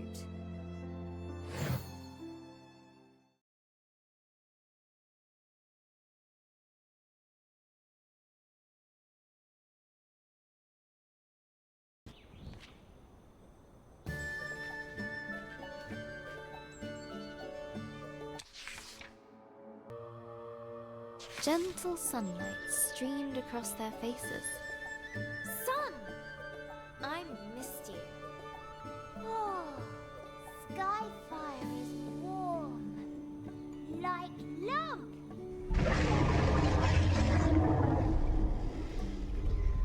That's the dragon. We've got to follow it. Dragon?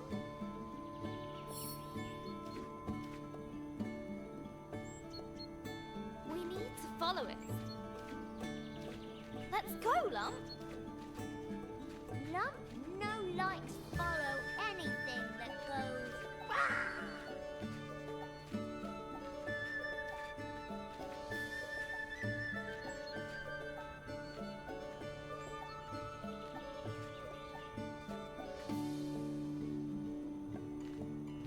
Are you coming? Claw things. They're spooky. They're just trees, Lump.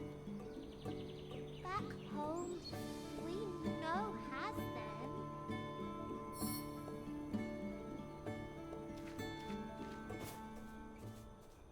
The grey forest, dark, foreboding. Grace didn't care. Home. You miss it. Yes. That's why I'm doing this. You miss home. You leave it. You curious.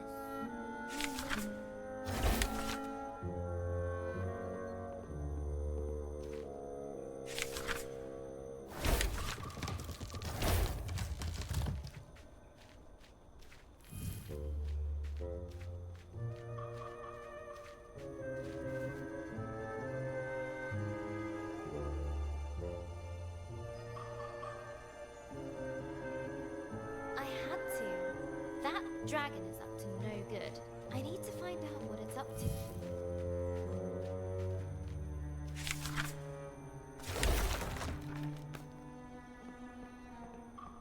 What is Raggle? Like cave bear? Well, I guess it's like a lizard. Oh, lizard's cute. A really, really big lizard.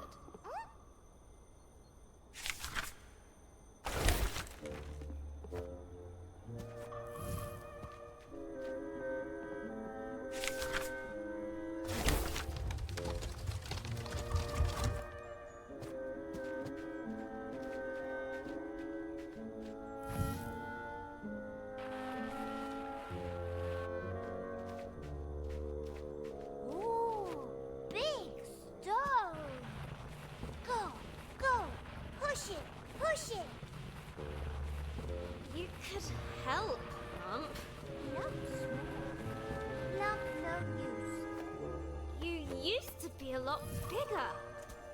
Lump was? Don't remember. I'm glad to have you here, Lump, even though you are small. Whee! Lump glad to be with Human. You are the bestest human. Yes, yes!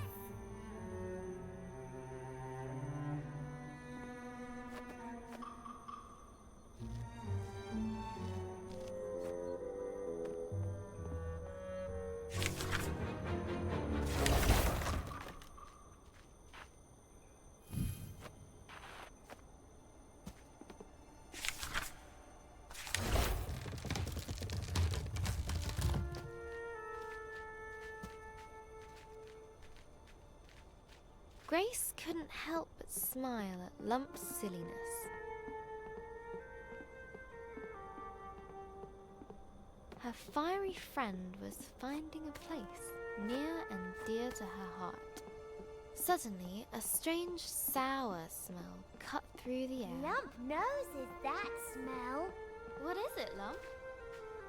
Looks like some kind of fruit. A fruit? Yum, yum. Lump love fruit. Phew, this is making my eyes water. You really like this, Lump? You are a strange creature. We need to go. Now! But the fruit. Okay.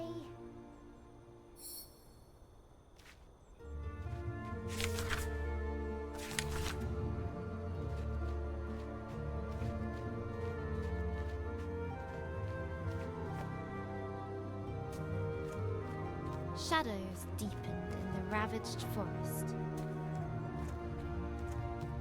We're getting closer. Do we want to be closer? Look, Lump! Dragonfire! It's here. Yes, dragon. Yes, Kay. Lump's okay. Okay. Lump trust Grace. Us chase dragon. Whee! That's the spirit, Lump. We're near. I can feel it. Yes!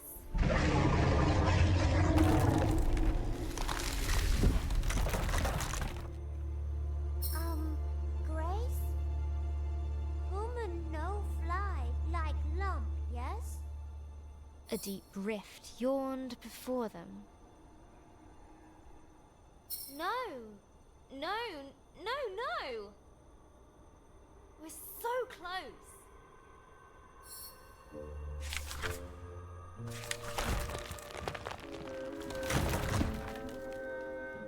That wasn't meant to happen. But the fruit had an irresistible draw on Little Lump. No, Lump! Stay here! I need you! Lump's still here. Just busy. Grace felt her resolve melt. I need to find the dragon. I promised Alderaeva. Just what am I doing out here? All by myself? Silly human. Lump not left is in fruit. Thanks, Lump. Grace knew she wouldn't swap that little ball of fire for anything. Wow! You okay, Lump? Little dizzy, but good.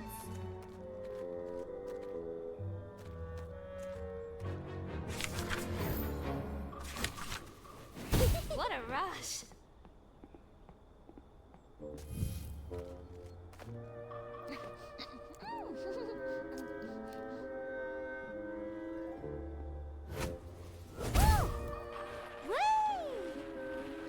That was amazing!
something strong and very, very large had been here recently.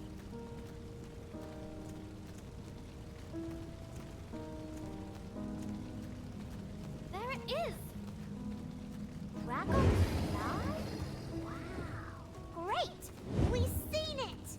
We go now? It goes! See? We go? Yes? Grace pursued the beast with little thought for her own safety. You won't get away from me again. I won't let you. Ah! No! Come back! Come back here! Oh, it's okay! It hurt you! What? Far above, the dragon circled in the dome, falling fast. Run!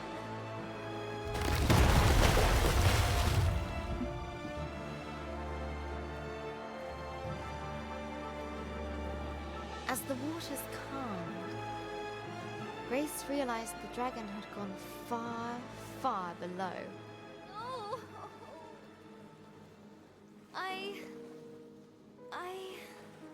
Her hope was shattered. I can't. It's okay, human. We find Dragon again. Have another go, right? It's okay.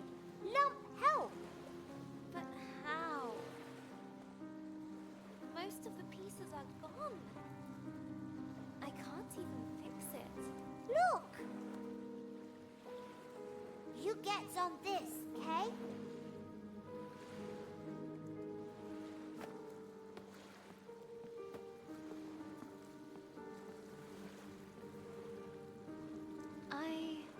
I don't even know where I'm going anymore. What am I doing? I'm such an idiot. What did I think I was going to do if I caught it? You tried though, human. That's important.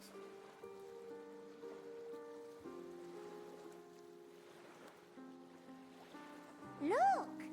One of them's little glowy things you likes. A thing! You likes things too, right? Huh? That's strange. Maybe there are some people around here after all.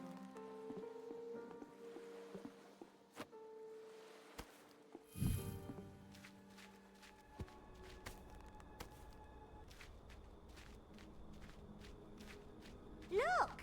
Stuff! All broken. Forgotten. Much sad. Maybe dragon? Clumsy, clumsy. You cold, human? A little, yes. Lump make fireball. You bring wood, yes? Okay. I can do that.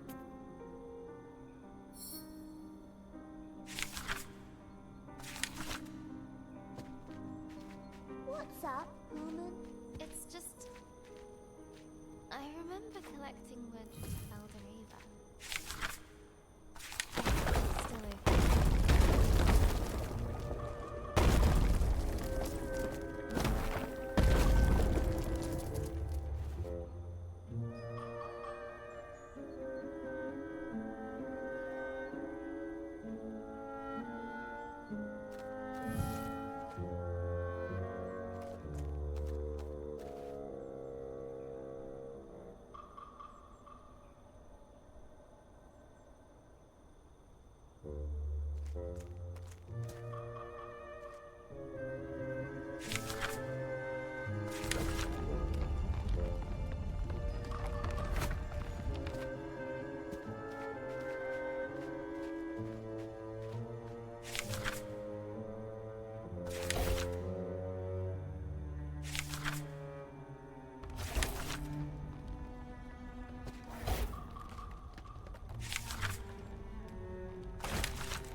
the trees back home.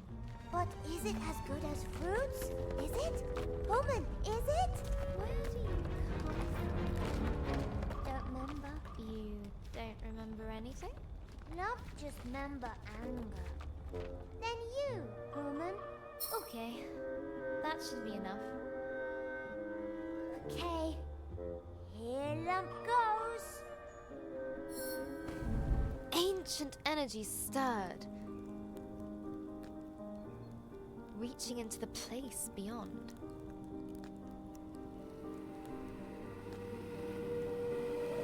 Ah, it feels good to be back. Already? It's only been a few millennia. Is it not wonderful to see light again? To feel sun? I was just getting comfortable in the howling void.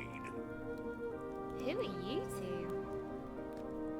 Ooh, ancient ones.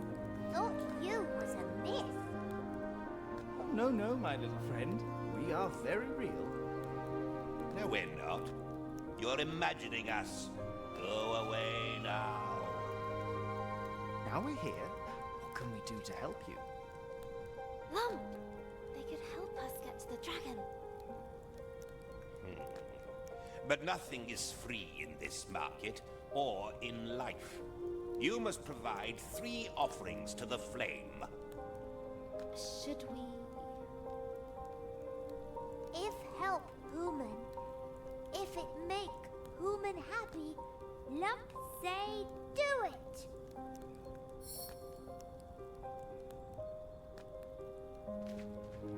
Hello. So... The market of the lost and the forgotten. Things end up here that have been cast aside or are no longer useful. After a time, so were we. No one came here. No one sought us. I thought we would forget ourselves, but you brought us back. You said you could help. Yes. But to give, we must also receive. I don't have money. Then give a kindness.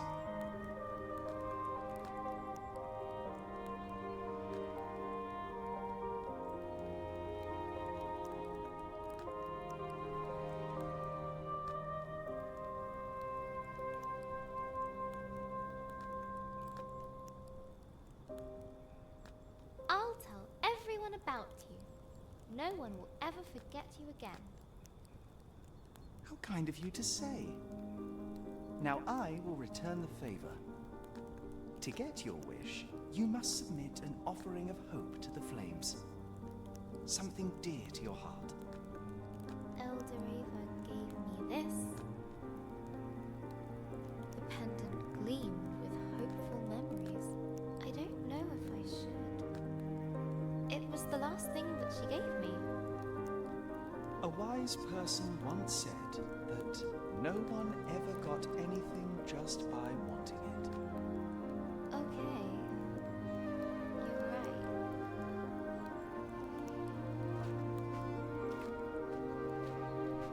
A crack and a spark, and the pendant was gone in the flames. Go away. I said go away. I need help. And what do you expect me to do about it? Go away. This is a market, right? You have to help me if I give you something. Look, my help. It's not the kind you need. It isn't? Why? I trade in oblivion. I feast on memories. Oh. But you can still help me. I have to find out why a dragon attacked my village. Well, don't come complaining to me when there's a big dark hole in your head. What memory are you prepared to consign to the flames?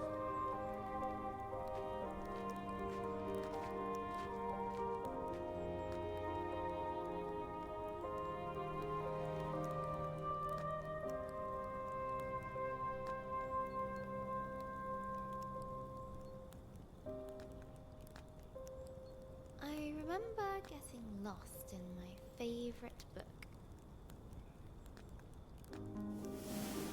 No, you don't. Don't what? Don't remember. Never mind, never mind. Look, this bit can go on forever. The offering has been made. Thank you, I guess? 2 offerings down. 1 to go, and they'll help me follow the dragon under the lake. Ooh. What next? I don't know. Do you think they'd take another memory? The last offering must keep our fire burning. A gesture of hope, of friendship. But it cannot be given by you. And we've already given you something, so we're out. What about Lump? You have something to give? Sure, I got Lump. You would give yourself to help your friend. Of course. Lump, you don't have to do this. There must be another way. This is important to Human. You freed Lump. You gave Lump memories. Lump want to give you something too.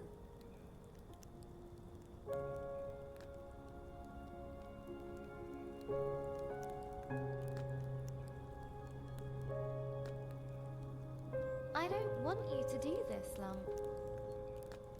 I know, but Lump decide this.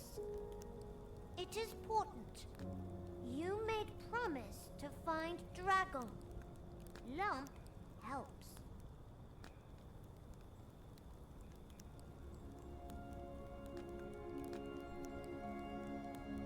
I guess this is goodbye.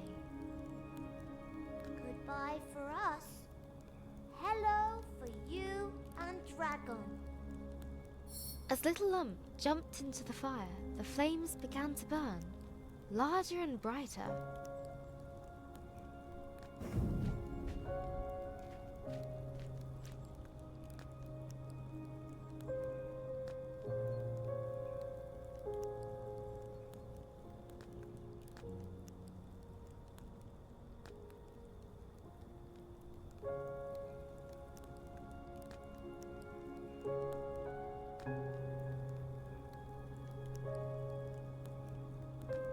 Grace felt a change come over her. Slits opened in her neck. Gills. She could now breathe underwater. The wish has been granted. Time for us to go. Hope you like your gift. Thank you, Lump. I'll never forget what you did. I should go to the lake. Follow the dragon. I guess. The loss of Lump weighed heavily upon her. Where once there was light, was now darkness. Where there was noise, only cold silence remained. But she could not let Lump's sacrifice be in vain. She needed to get to the lake and use her newfound powers to pursue the dragon. The lake looked murky, but she had to brave its depths.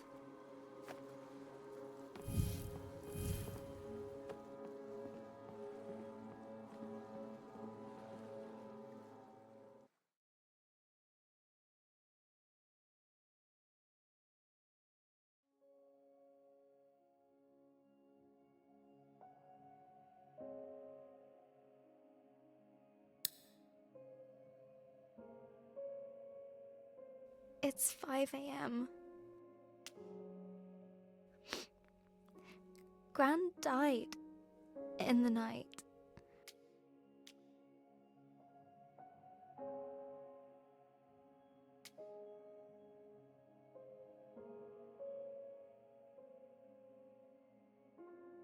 Mum got the call a few hours ago. She's still crying. I just feel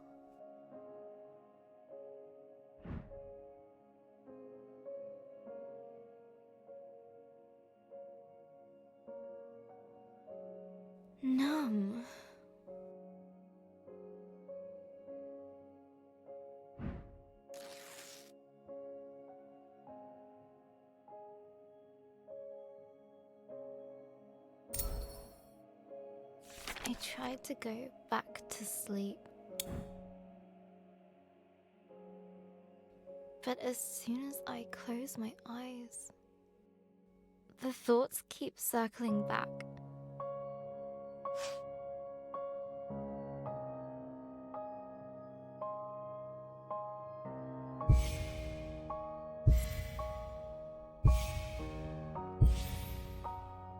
We should have been there. We drove to the hospital first thing in the morning.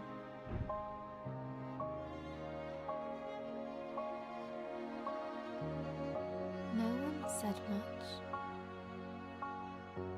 It seemed to take forever.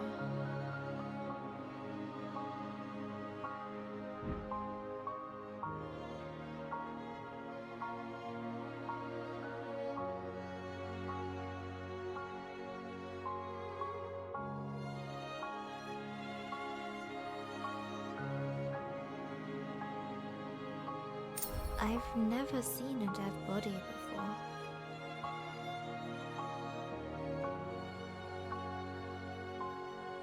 It might be scary.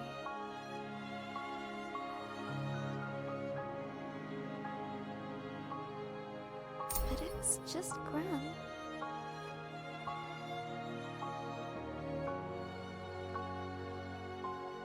Right?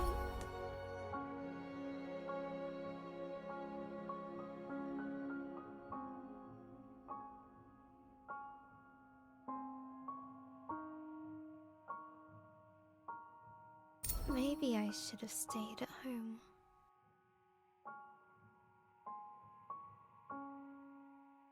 When we finally arrived, I wasn't so sure about being there at all. We went up the stairs to room 305.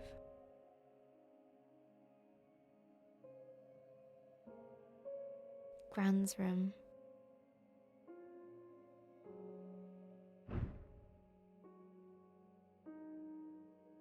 Mum gently put her hand on my back and asked me if I wanted to wait outside. I said yes.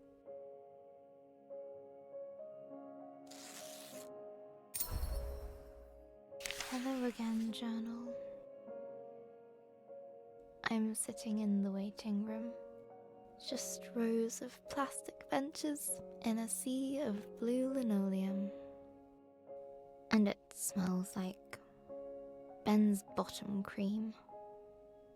A little doodling should distract me from this dreary place.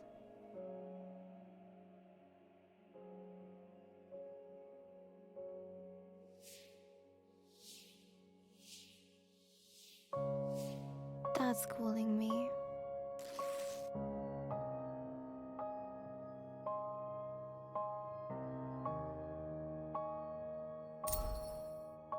Dad had his arm round Mum as they came out of Gran's room. I've never seen her like this. Mums aren't supposed to cry. They're strong. They're meant to know what to do. Always.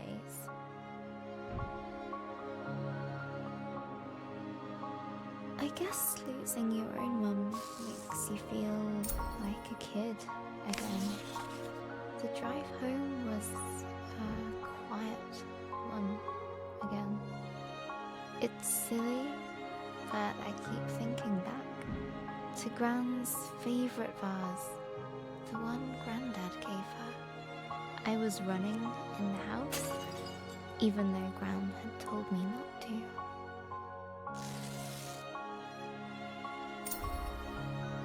I still remember the noise of the vase smashing into little pieces. Gran was there in an instant. I waited for her to shout. she didn't. She just looked sad. And somehow, that was worse. Gran wouldn't let me pick up the pieces. She found every single one.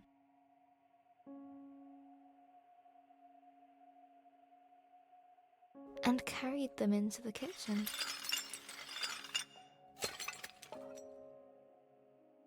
Later, I sneaked in with a tube of glue in hand.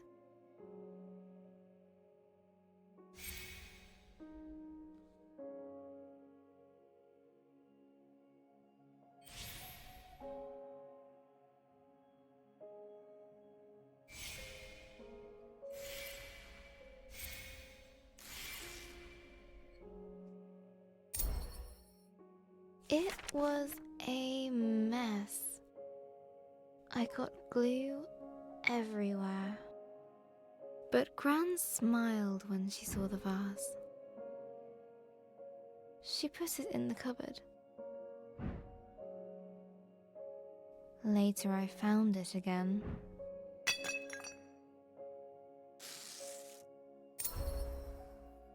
When I asked her why she'd binned the vase, she smiled again. Gran always says,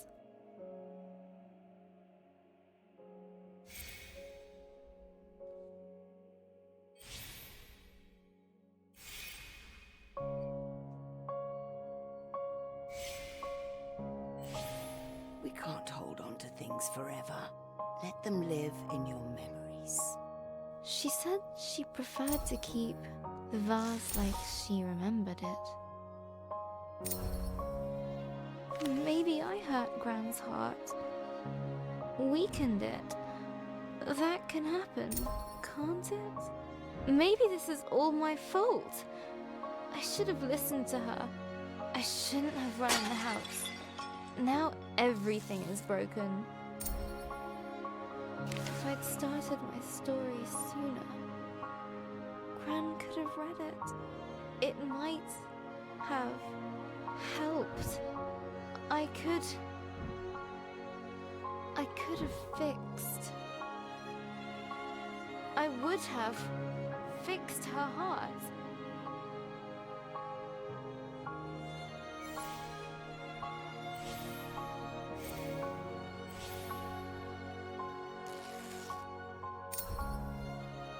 Really? I don't even know how to fix my story. It's a mess. I left Grace to sink into cold, dark waters. She's completely alone. She left behind Lump, her only friend. Okay, focus, Izzy. How can I continue the story? How would she feel about this situation? Grace felt...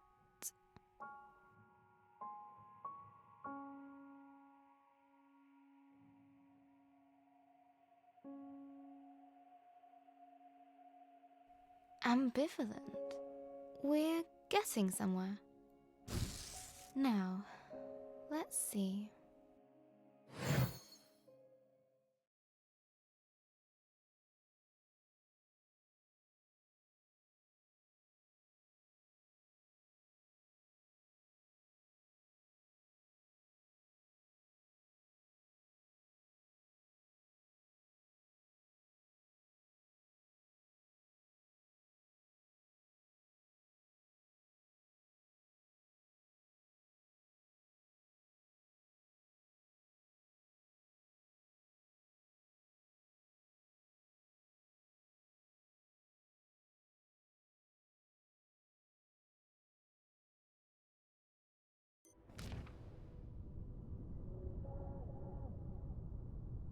The merchants had been true to their offer. Still, the water closing over her felt like death. Cold and terrifying.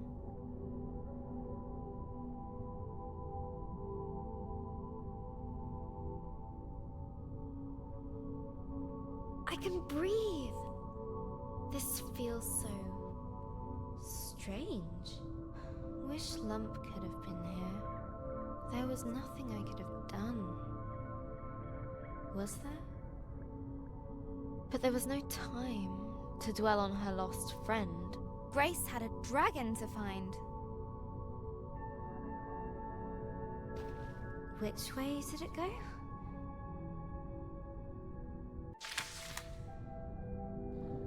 This one. All right. Another branching tunnel. The walls were closing in.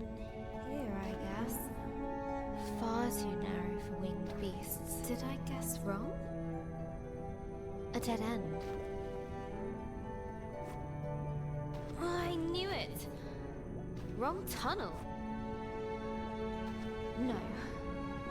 There must be a way. Think, Grace, think.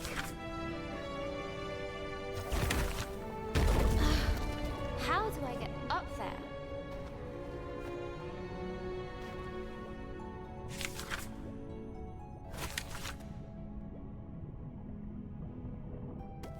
Ha!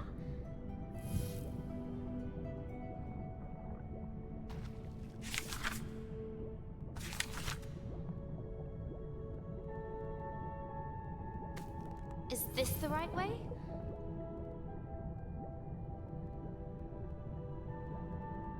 Or maybe here? I just don't know. I wish I could ask Lump. But there was no Lump there. No annoying little Lump to complain.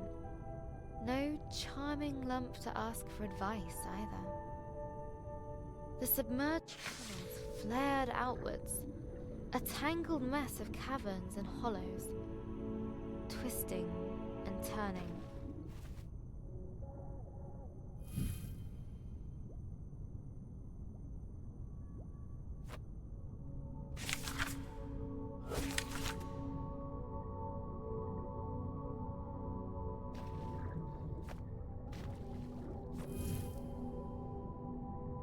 Bending with almost malicious intent. I need to get out of here.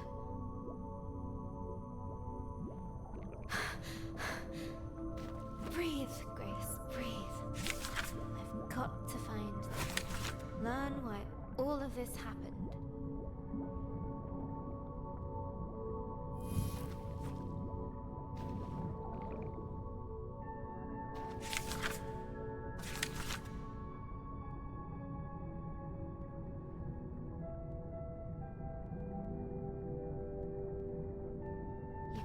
Do this, Grace. No! Gah!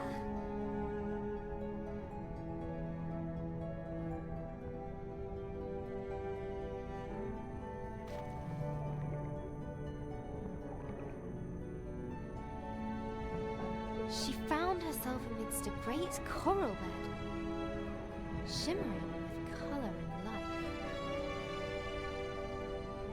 Wow! This is beautiful. No! Focus! I have to find the dragon. No matter what. Beautiful, and now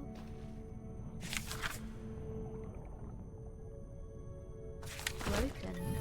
It grows back, right?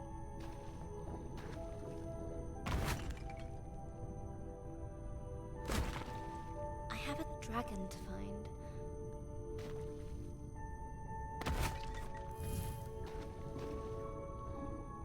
I have to focus on that. No matter what. She spoke those words. But deep in her heart, a seed of chilling doubt took root.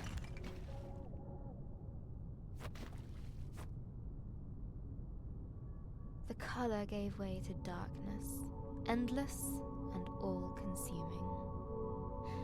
It's cold here, robbed of sight. The pressure of the deep water on her chest, Her thoughts had only one way to go, inwards. What am I doing? I let Lump sacrifice herself for me. And for what? I don't even know where the dragon is. Or where I am.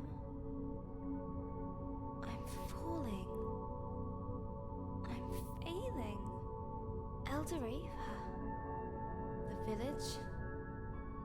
Lump. All of them. Huh? What?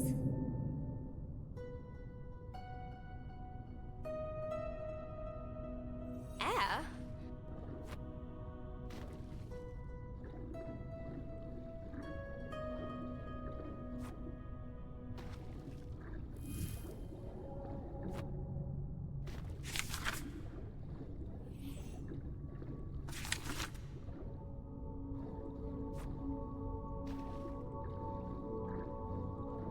How? It doesn't matter. I need to find the dragon, no matter what.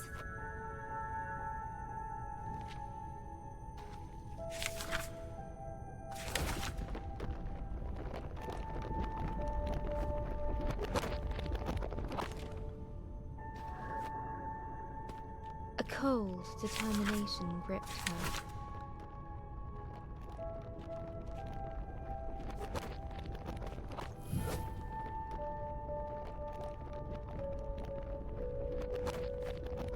Numbing all other thoughts. Press forward.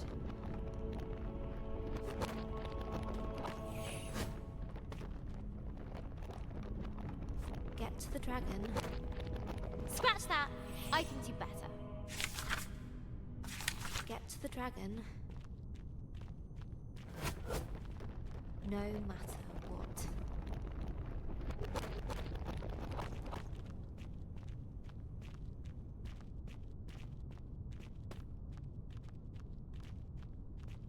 There was just the way forward, barred by an indestructible metal door. No! I need to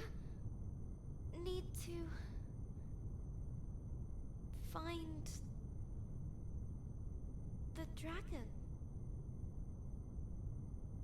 Grace could no longer ignore the seed of doubt.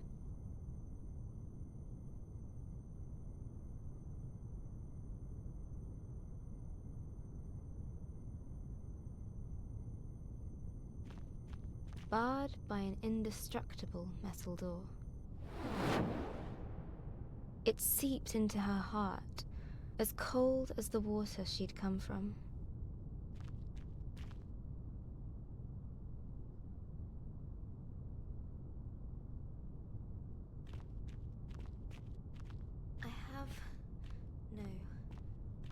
I need to find it. The dragon. No matter what. No matter what. The Seekin seemed friendly. Hey. Have you seen the dragon? Wait.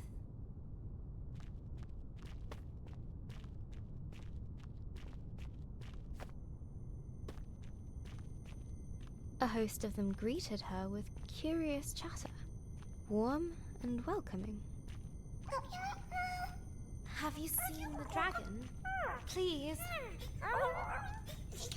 No?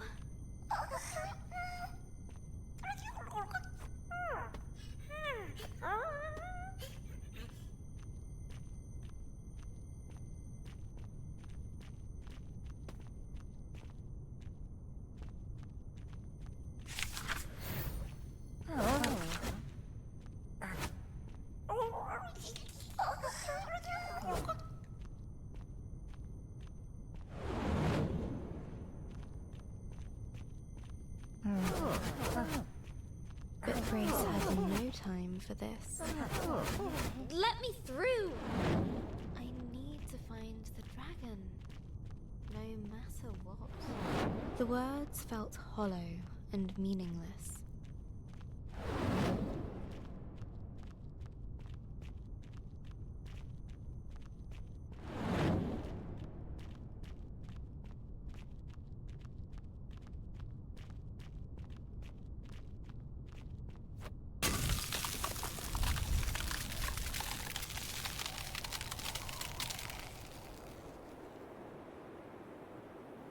Freezing cold blanketed Grace.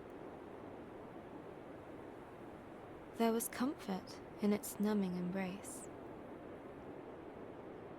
She wished she could stay.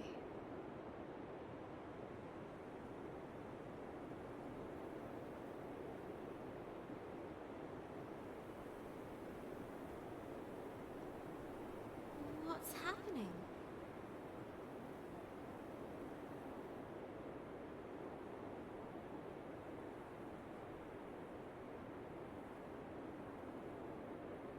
Did I do this? She did this. Is this my fault? It was her fault. They're home.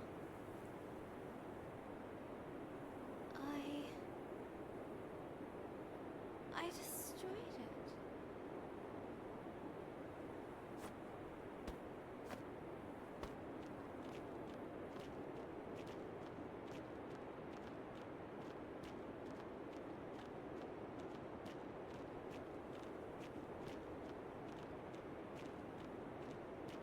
A Seekin, encased in ice. Oh no! What have I done? I'm so sorry. Please forgive me. I never wanted this. This is horrible. I didn't know. I should never have come. What would Eldoreva think of me? I'm so selfish.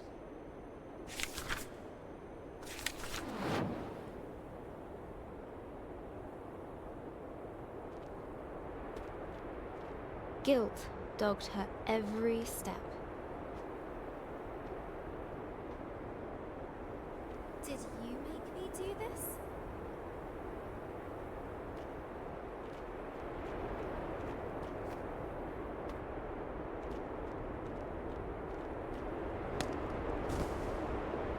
It would not rest. It would not leave her. It would not cease. Leave me alone!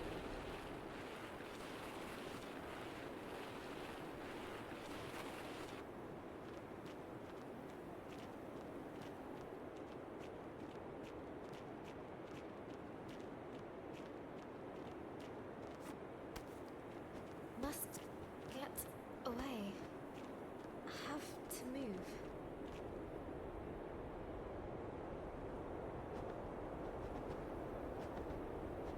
Need to escape.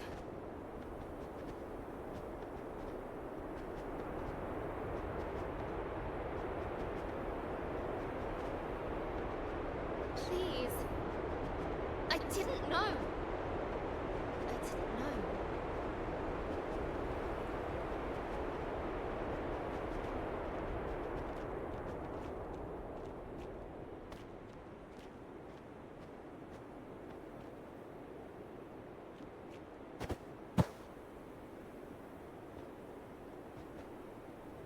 The creature looked at her as if it could see into her very soul.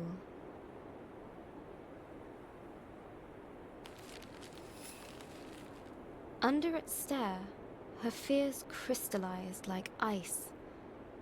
She knew that she would be crushed.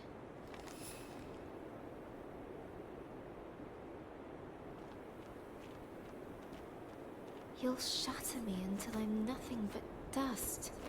I can't let that happen. Would Grace embrace her guilt or run from it?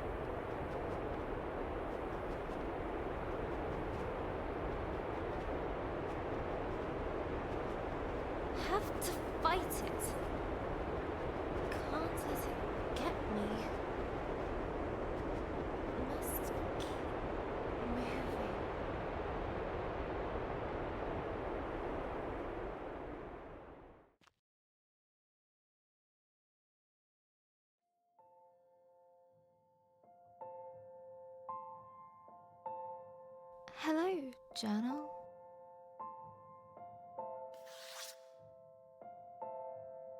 Dear Journal. Hi, Journal.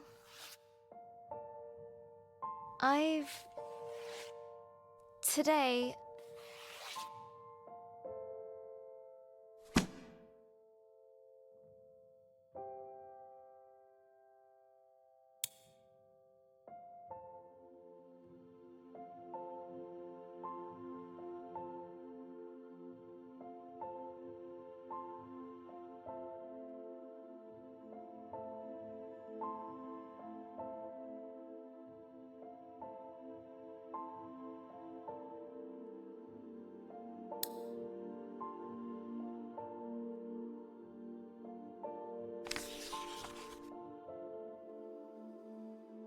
Hello, stranger. I've been thinking a lot about... My dream is to become a writer. Yeah, right.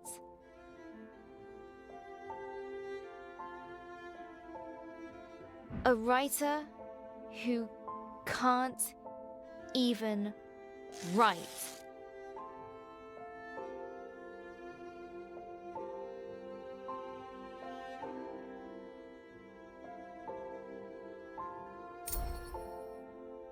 Okay. Find something simple to start with. What did I do today? Today I got up.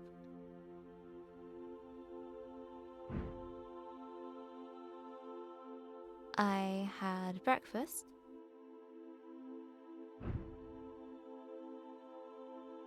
I tried watching the telly.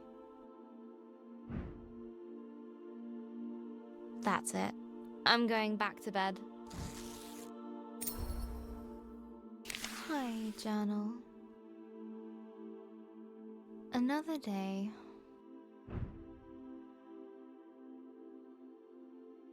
Each time I wake up, for the tiniest of moments,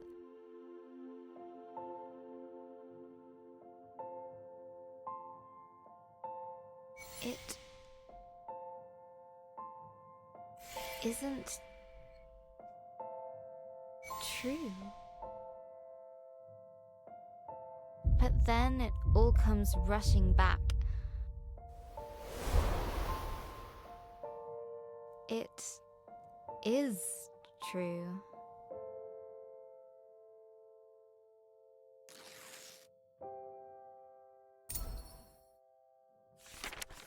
Looking around my room, everything reminds me of Gran.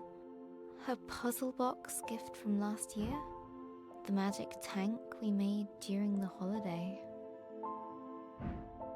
our yogurt pot robot,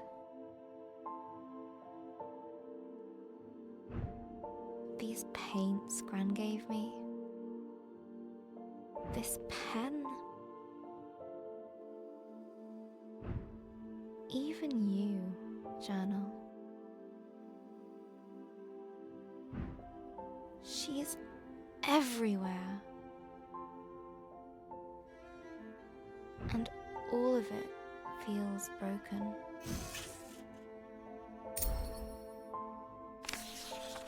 Today is Ben's birthday.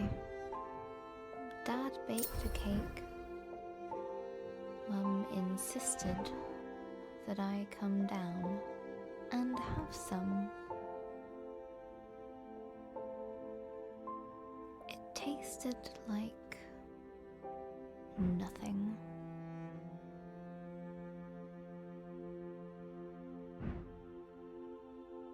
Everything does. Mum said we need to send out invitations to the funeral. How can she think about that? She's ready to shove Gran into a box like a pet goldfish.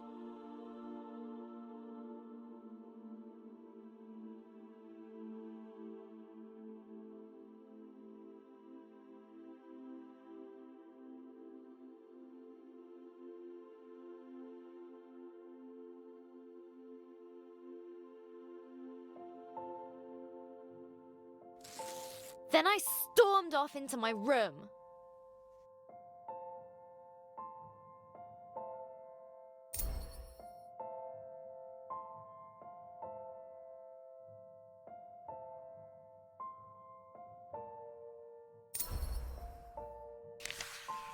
Later, Dad came up for some well-meant dad talk.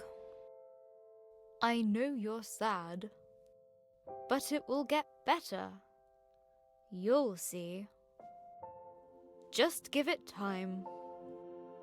I know he wanted to cheer me up, but he's wrong.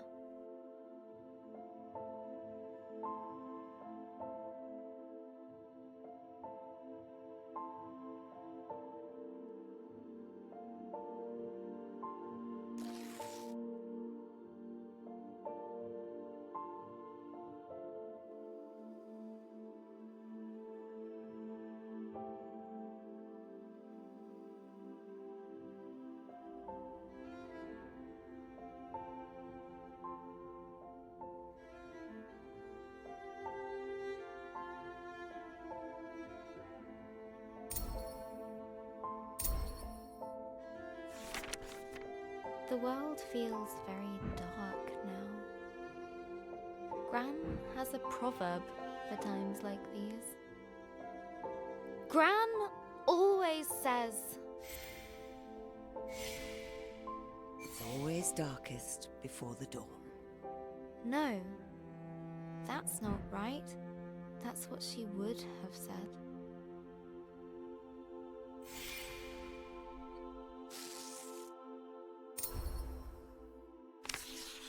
I keep thinking about all the things Gran won't get to see.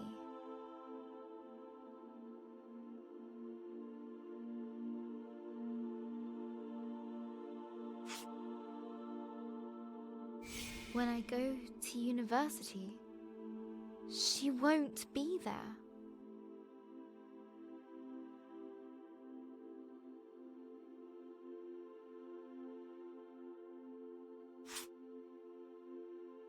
When I get my first job, she won't be there.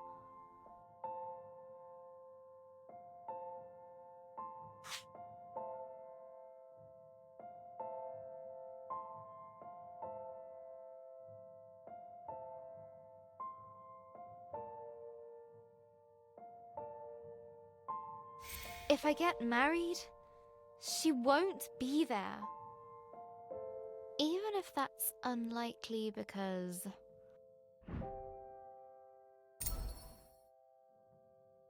boys. I prefer cats. Missing Gran already feels so bad. But how could I want that feeling to go away? How could I be fine with Gran being gone? I'm going to have to feel like this forever.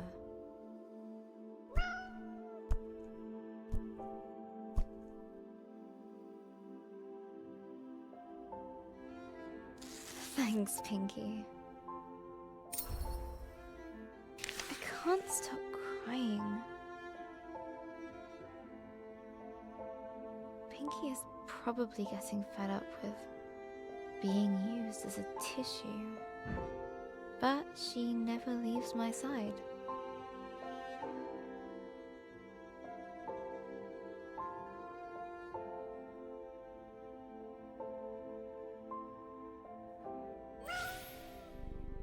I think that means get back to writing your story. Pinky's got a point. I should at least try to write. I can't leave Grace like that. She's as lost as I am.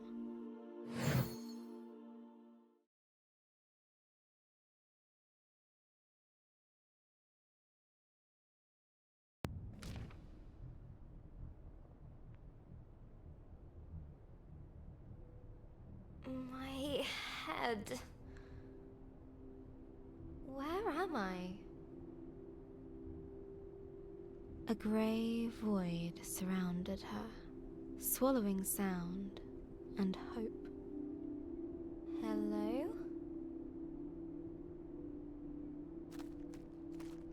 Grace guessed that if she kept moving, then surely a solution would present itself. Is someone here? Anyone? In the emptiness around her, she found a hut, a palace, hope. I don't know what comes next. It's so cold here, so empty. Just nothingness. I can't find the words. I'm never going to find the dragon. Or an answer. They won't come. The words just won't come anymore. I don't know where I am, how to get out, or even where I'm going. Pointless. What kind of writer can't find the words? I messed everything up. Let's try this again. Grace awoke under an old tree in an unfamiliar land. I don't know if I can do this anymore.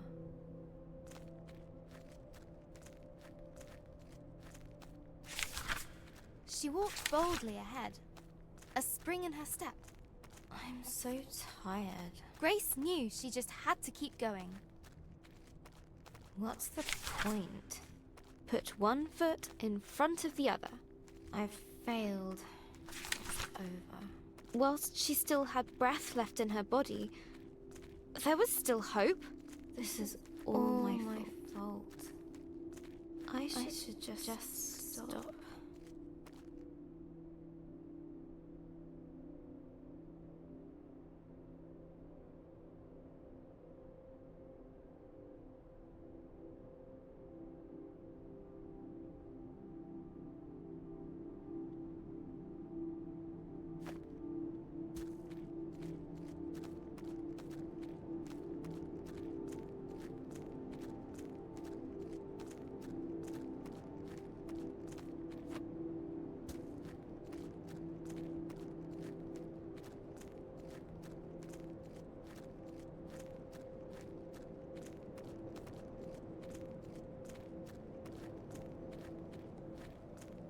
Hey, Grace. Leave me. Just leave me. Psst. Here. Where? I don't see a thing.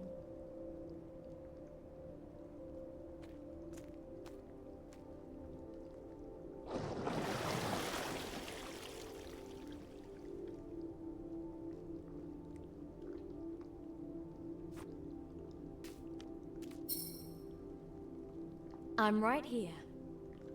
Always was, always will be. I don't understand. And I don't care.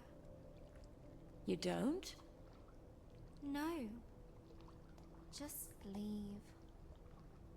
I'm meant to be alone. Forever alone and useless. You know I'm right below you. I'm not good company right now. You don't need to be. Why don't you tell me how you came to be here? It sounds silly when I say it now. I lost a dragon. And now...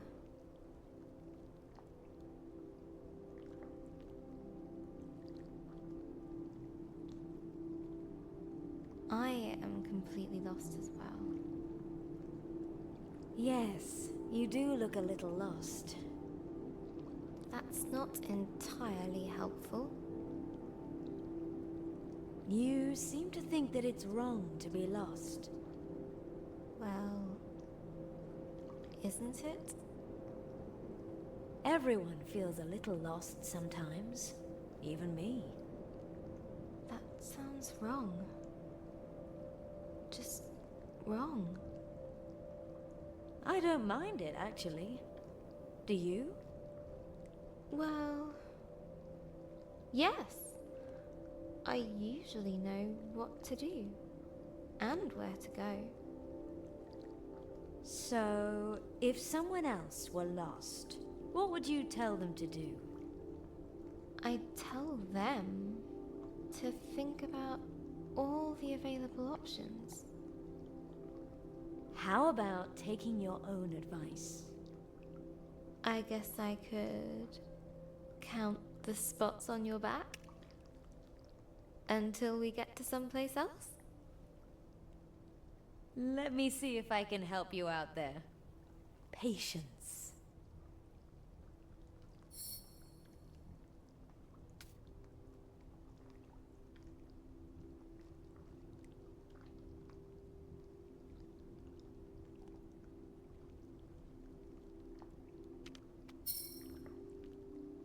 I like listening to you. Would you continue? You do? Oh. Well, okay. It's just...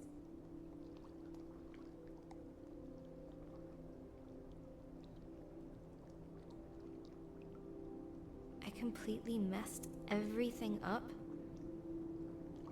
I just don't know what to do next. But at some point you knew, right? You had purpose, hope. Yes. I knew exactly what I needed to do. I had to stop the dragon. Return the fireflies. Save the village. And you couldn't do those things? I tried. But I just ended up doing everything wrong. Everything? Are you sure about that? Well... Think back. Okay. Maybe not everything. Go on. I managed not to get squashed by a flaming giantess. Well then, that's something.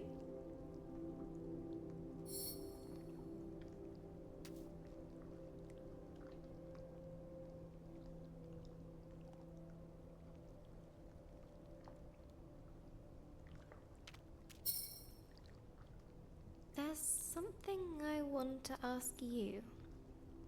Go on. It's difficult. I'll wait.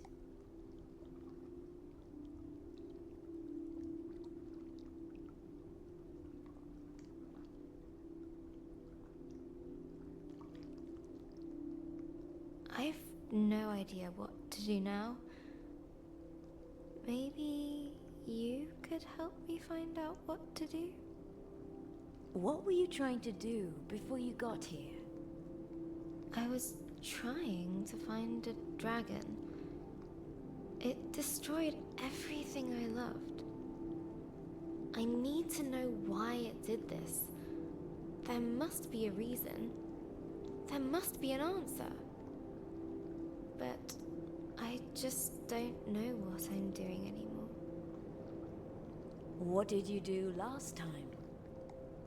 Last time I what? Found a dragon. What? I've never found one before. Then how can you expect to know exactly what to do? I guess I can't. But I want to. No one ever got anything just by wanting it. You've got to try. You've got to fail sometimes. I guess so.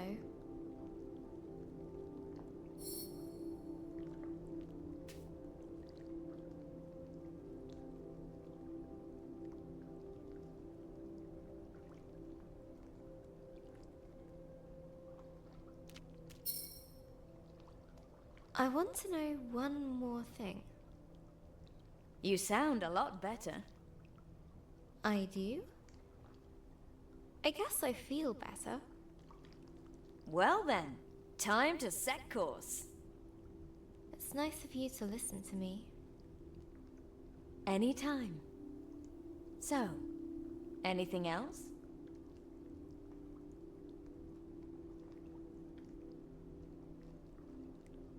I don't have the strength to go on. That's okay. It's not. People are relying on me. But you're still human. You still tire. We all do. I guess I hoped it wouldn't take this long. I'm tired. Tired of trying. Tired of failing. Tired of everything. You need a rest. But I can't! I don't have time! Why? If I can find out why this happened, maybe I can find out how to stop it. That sounds like quite a tiring thing to do. Well, yes. Want to take a rest together? That sounds nice.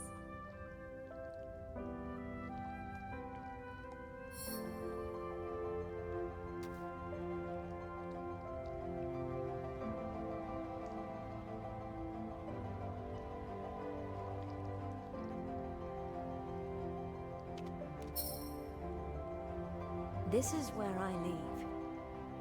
But You're not alone. You are loved. Be kind to yourself.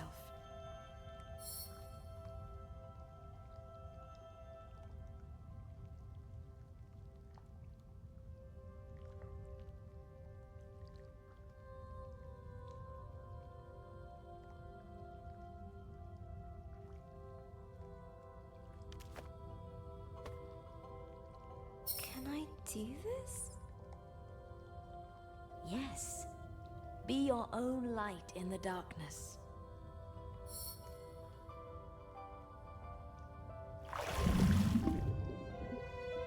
I'll try. Thank you.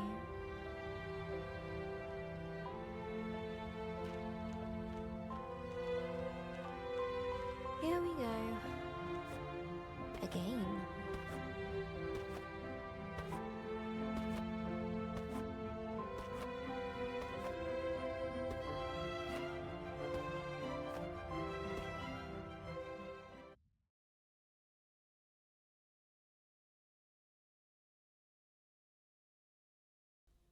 Hello, Journal. The funeral was today. Mum and Dad dressed all in black. They even bought a black romper for Ben.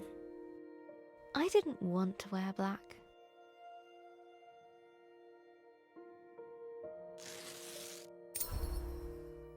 Gran thought black was depressing. That life was dark enough already.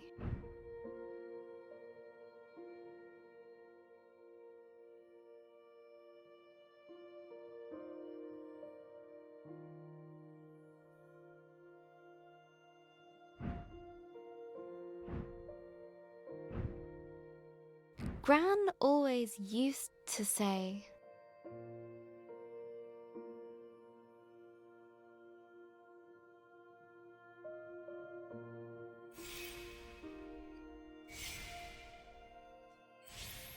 Colors are the music of nature. I'm starting to see what she meant. So I went to open my wardrobe.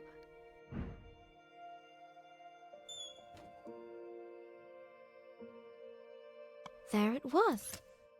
I hadn't worn it for years. I remember Gran saying it was cheery. The funeral was outside. in the memorial garden. The sun was shining. The birds were singing.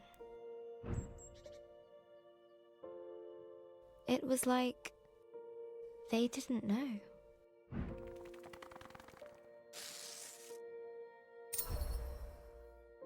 The vicar had just started talking when Uncle Alan stepped into the fish pond.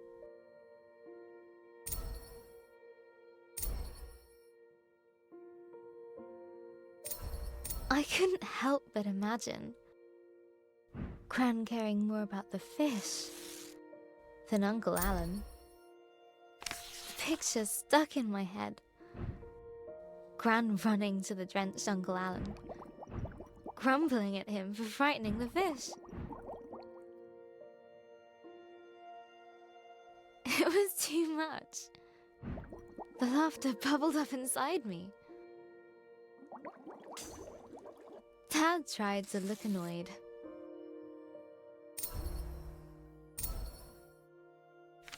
After the vicar finally finished droning on, we started the singing. All things bright and beautiful.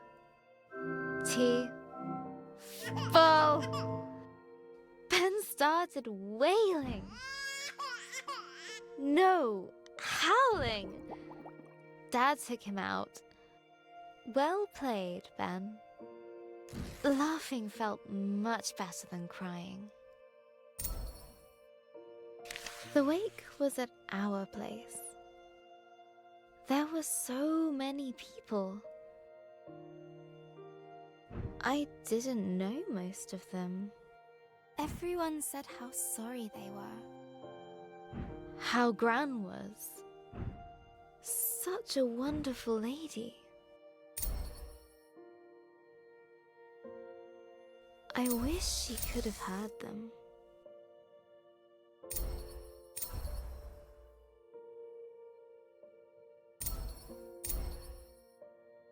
Everyone had a story about Gran.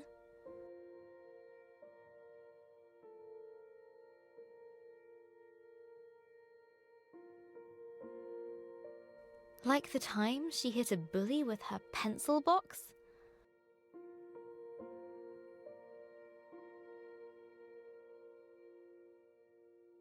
Or when she saved a toad that had hurt its leg.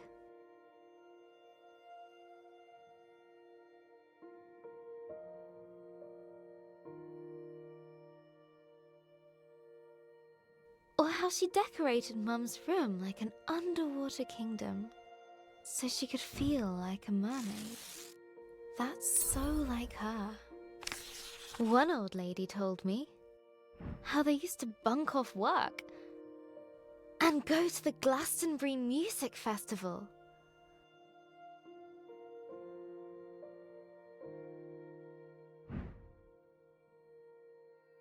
Another of her friends said Gran once got arrested.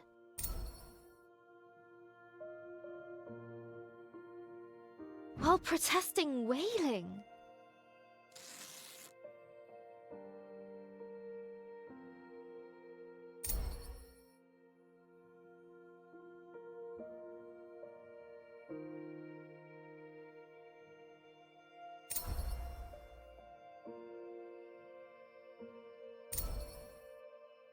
I expected this day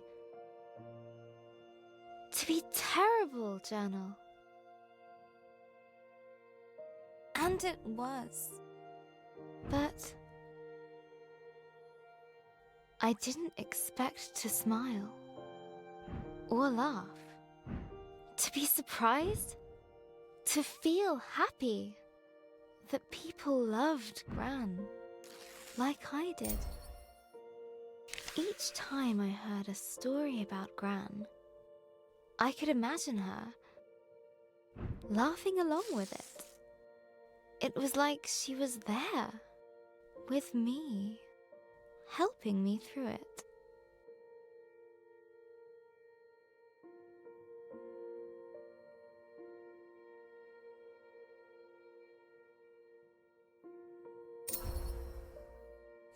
I still feel in pieces, journal.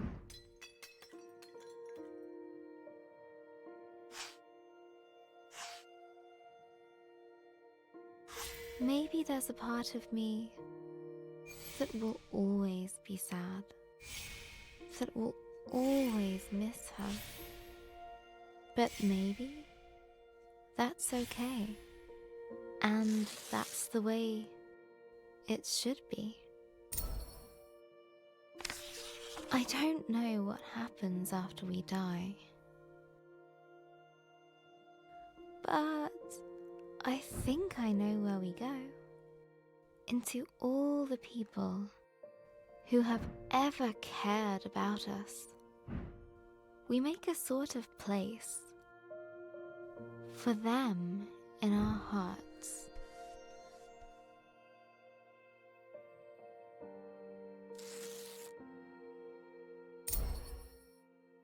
I need to finish Grace's story. Gran would want me to. I want me to.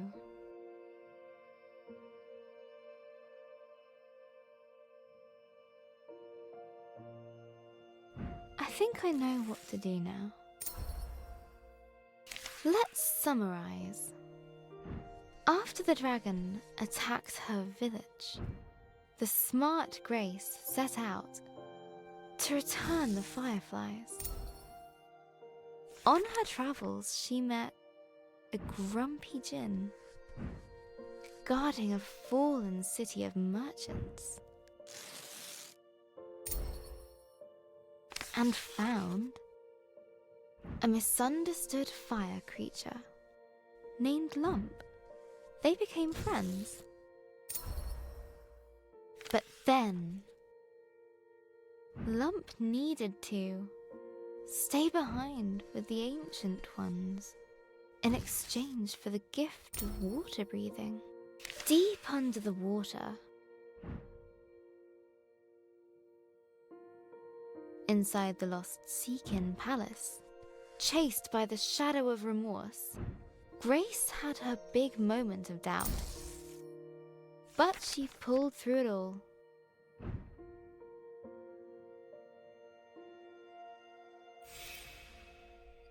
And now she is ready to face the dragon.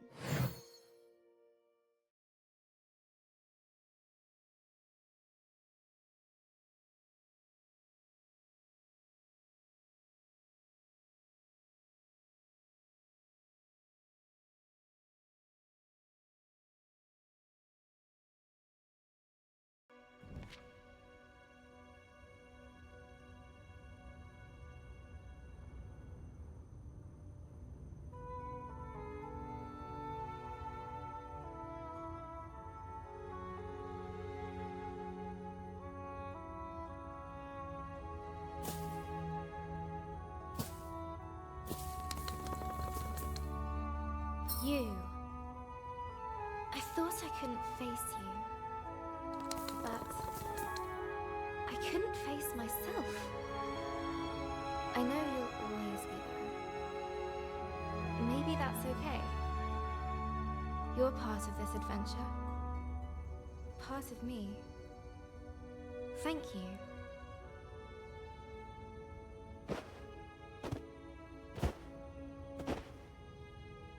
Now, I will find the truth. I'm coming for you, dragon. With her confidence renewed, a newfound power coursed through her.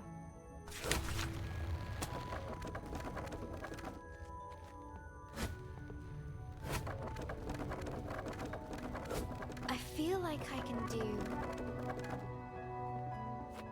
anything.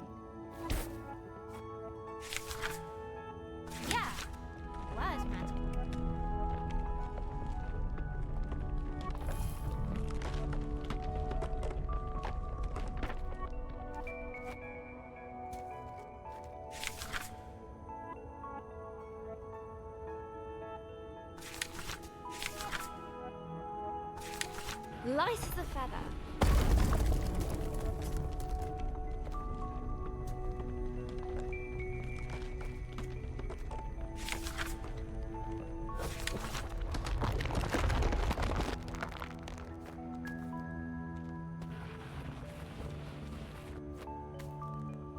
Like cutting through Eldora's crabapple pie.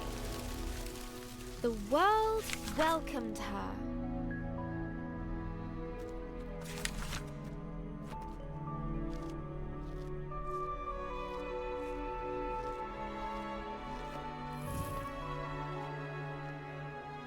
Forward!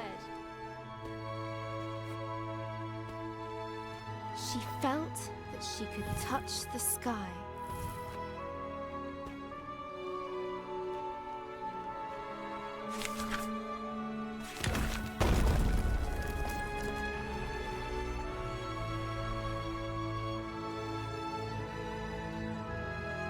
A tall tower loomed overhead. Many moons had shone above since first it was built. Another obstacle? Ha!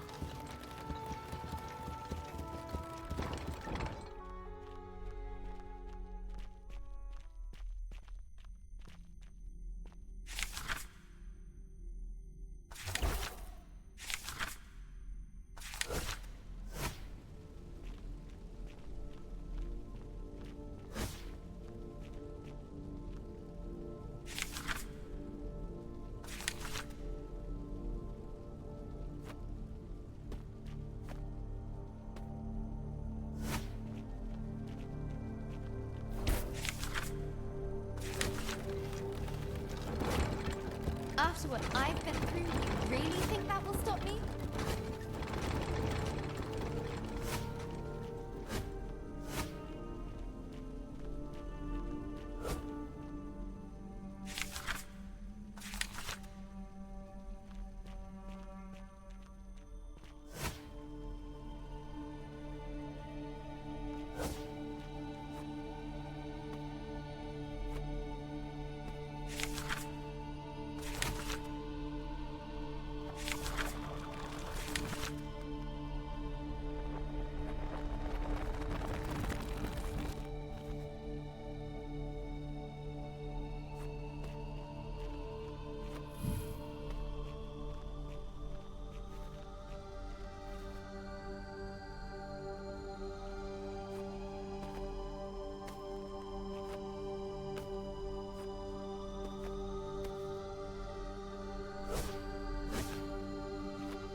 That's not disturbing at all.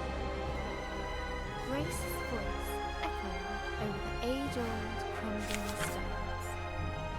A lone figure stood, unbowed, defiant. It drew her to it. Her foe rose before her. No breath in its body, but no less terrifying.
Nothing's moving. Must be more to do.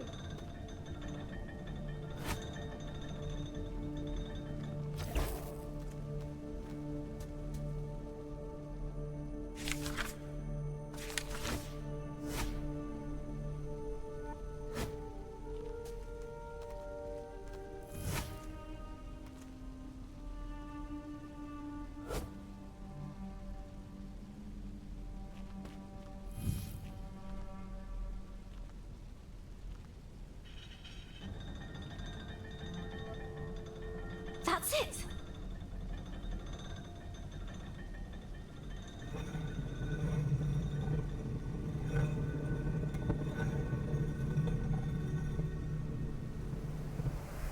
A gust of fresh air rewarded Grace's efforts.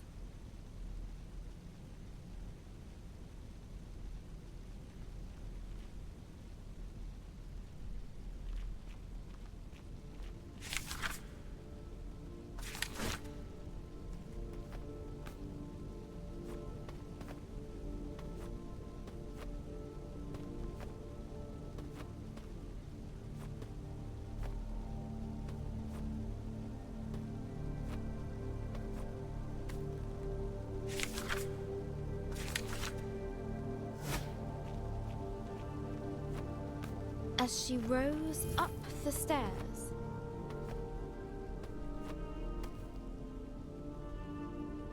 Grace knew the tower's purpose.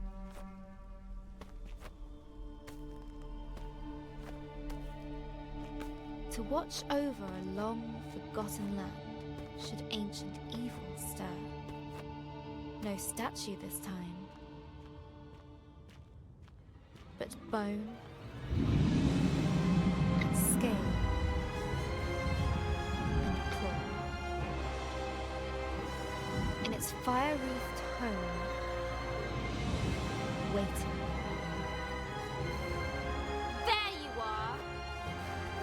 And here I come! Maybe this wasn't such a good idea. It was a great idea! Woo! Ha-ha!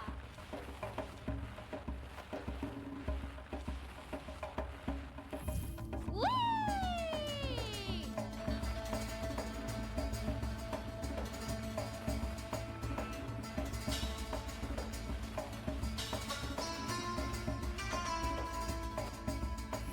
Round 2. Yeah! The world darkened around Grace. She had reached the Dragon's Mountain.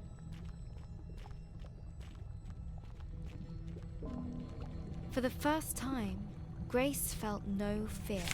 She knew she had all she needed. Feels warm on my soles. Before her, a molten sea stretched into the distance. It did not slow her down. I laugh in the face of lava.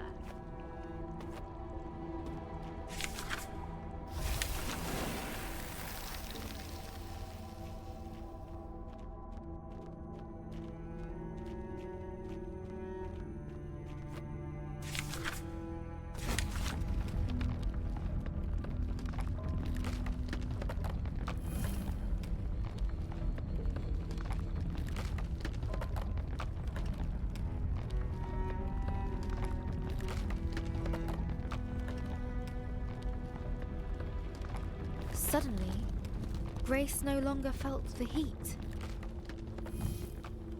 In its stead, a cold dread crept up her spine.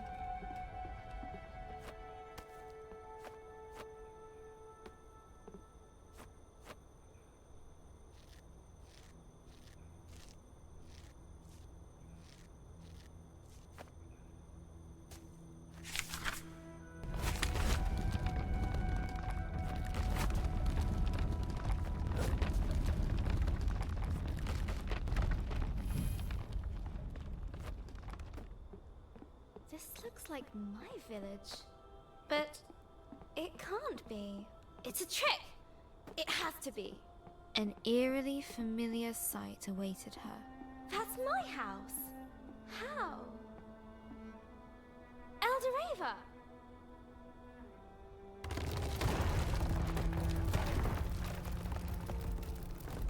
No! Wait! Come back! Oh, no! No, no!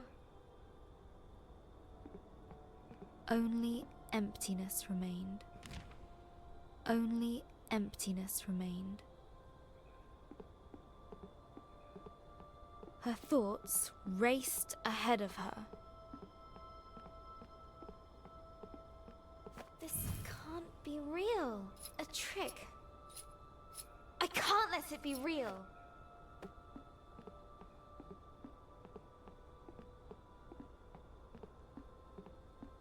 She gripped the chain with furious determination. I know you're there!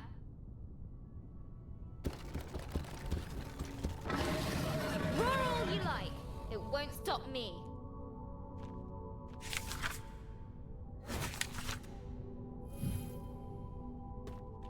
Oh... I hope you can forgive me. Torn between rage and regret.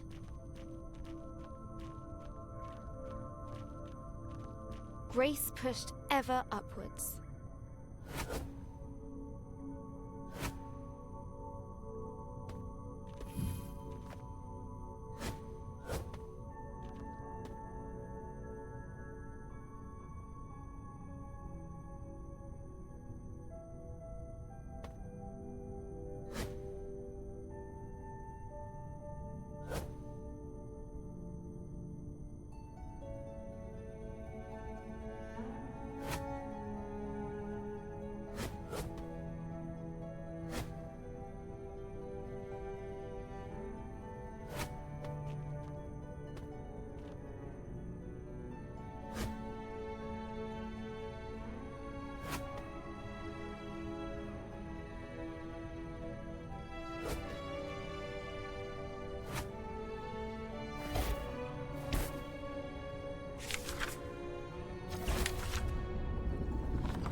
But even through adversity within and without, her determination shone bright. She had grown.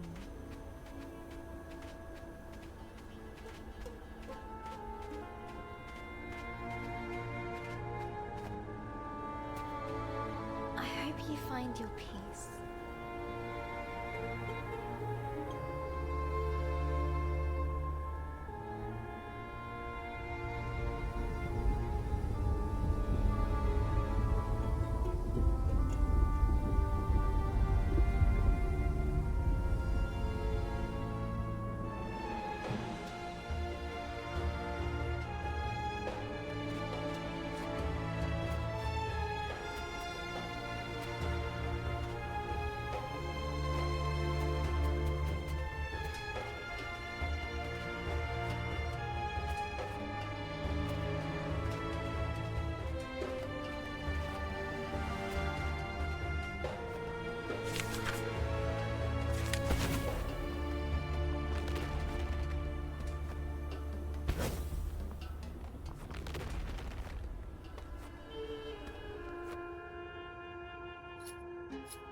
Almost there, chilling winds shook her to the bone. Still she climbed.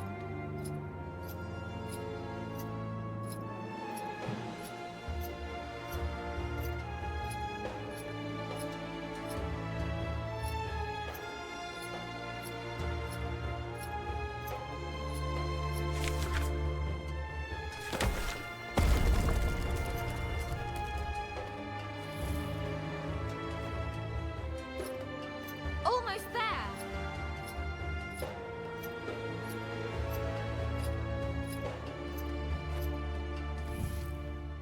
Let me through and let's finish this.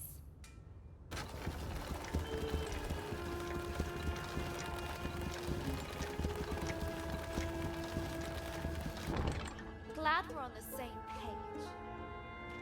Every stride pushing against.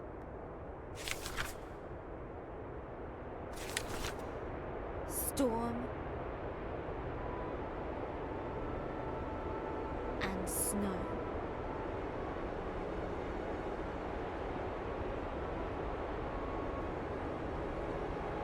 Defiant. Unwavering.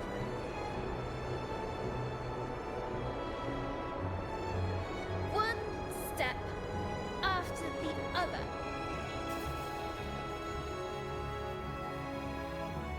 That's Bo. That's where I last saw Lump. Human! How are you here? Not sure. I'm so glad to see you. After I left you, I felt so confused. I didn't know if I'd done the right thing. Lump, see how far you come. You grown big. Lump did right thing. Don't go!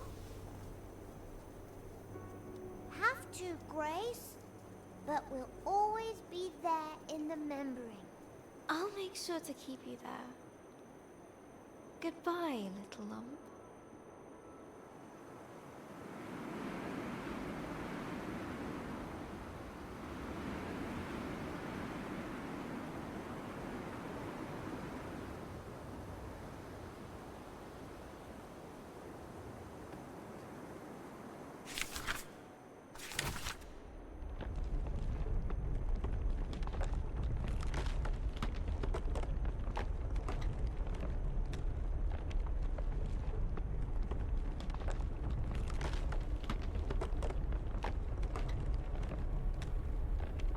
Hello, dragon. Here I come. Finally. Grace readied herself for a confrontation.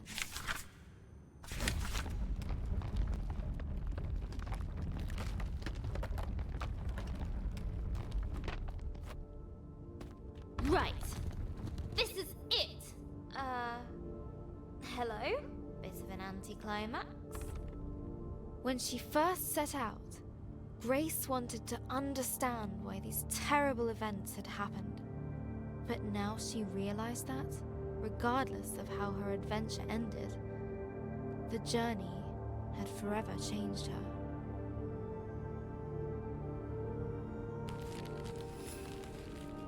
Standing there, she felt reflective.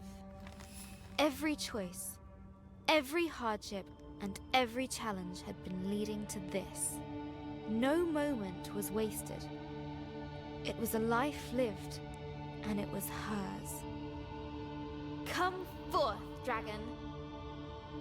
Every twist and turn of my journey has led me to you.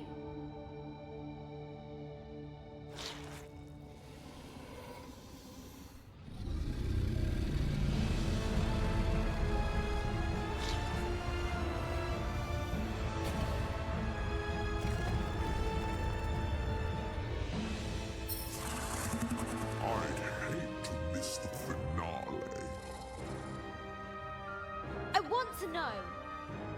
Why did all of this happen? Why did you do this? Why?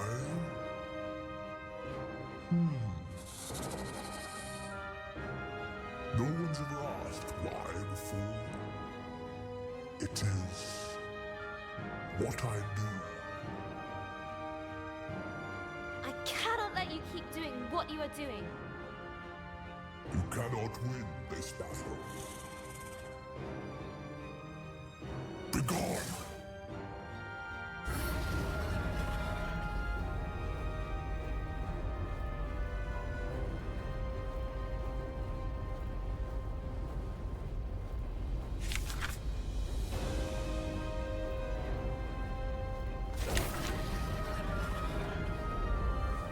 I am the Unmaker, the Ender of Worlds.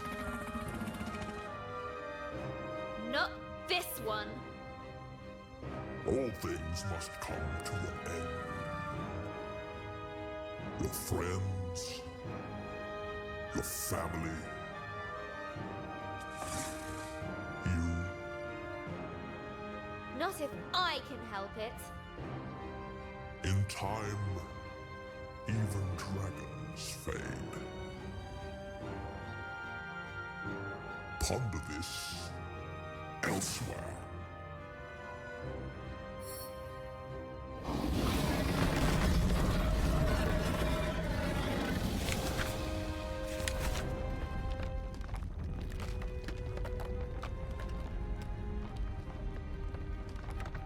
One person can make a difference. I know that now. You have been reading the wrong stories, little one. Sometimes things just end.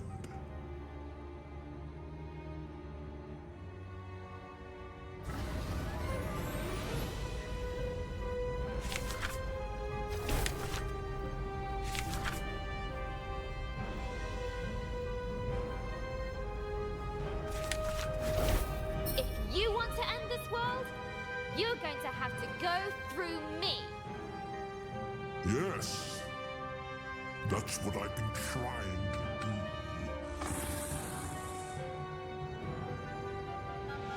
Ha! The great dragon stumped by a little girl. You can't hurt me, and I can't hurt you.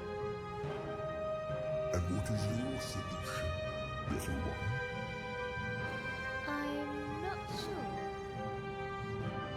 Maybe just talk it out?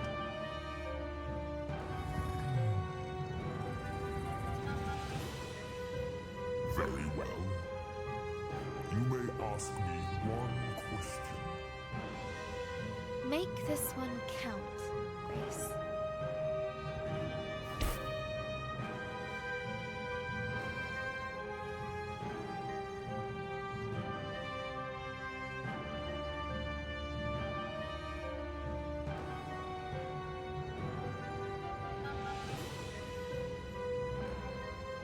Do you really want to do it?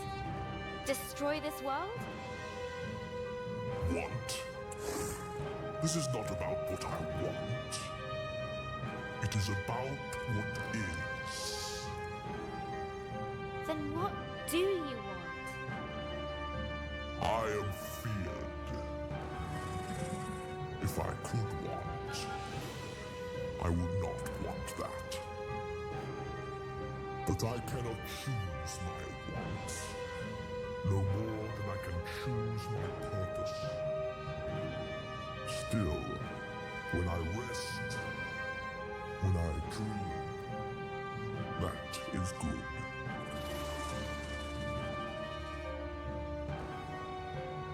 I understand feeling tired. For me too. Everything has been about the journey, the fight. Then perhaps we both need to rest. You have had your one question. I have work to do.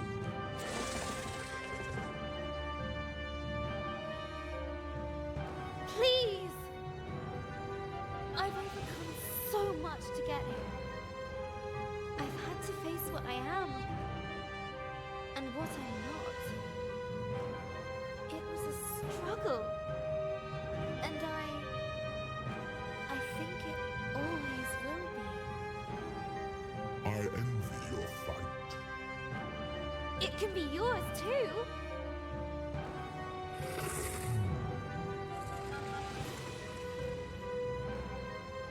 You can change things. No!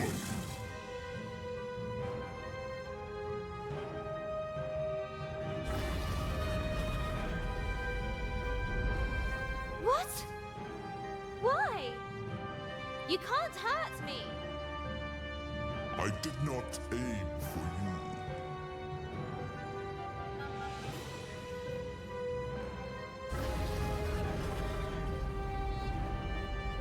Some things are not to be changed, not to be stopped. They must be accepted. I can't accept this. You can. You will.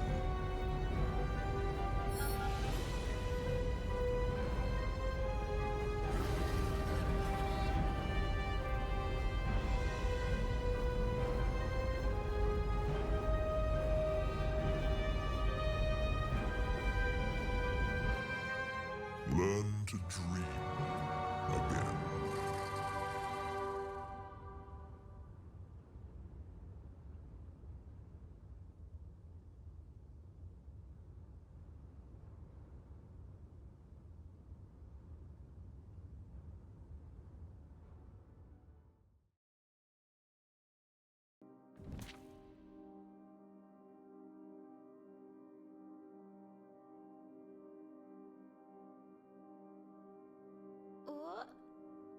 What happened?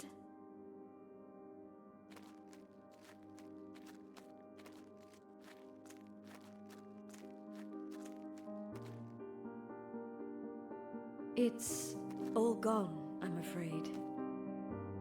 It can't be just gone. Why couldn't I do anything? Why couldn't I save it? There was nothing to be done. Everything has a time to go. Even worlds. But I don't want that. I feel like a failure. That's silly. You didn't fail because you couldn't win. I couldn't? The dragon is part of the world's cycle. It cannot be broken. Then what was the point of all of this? I failed before I even started. You recovered the fireflies. Ancient energies born of the same cycle. Between you, them, and your book, you'll work it out. Wait! What do you mean?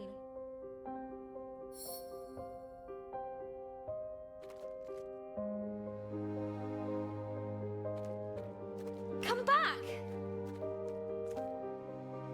Please come back.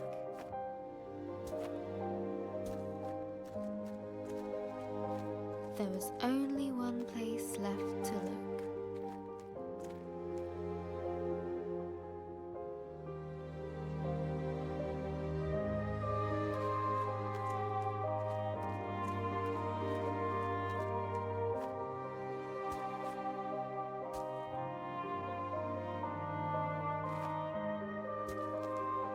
Come on now. Think. Your book.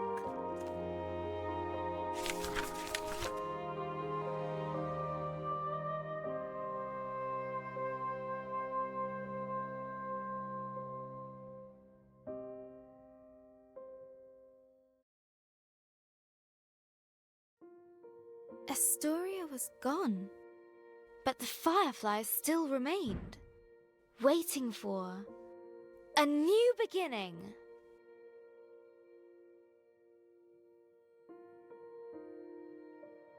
You're rebuilding the world, aren't you? And you're starting with my memories.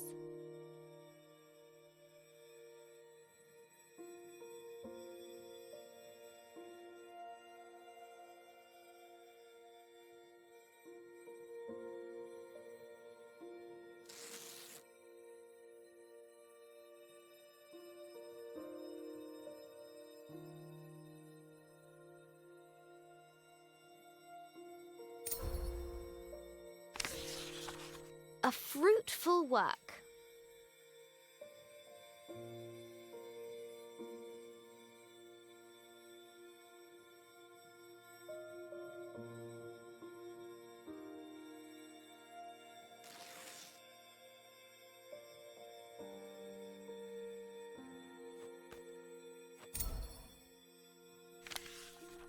A remembrance of home.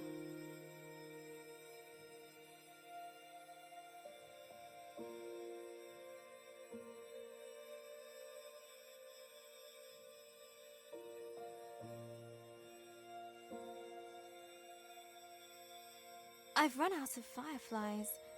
We're stuck. There's still something missing.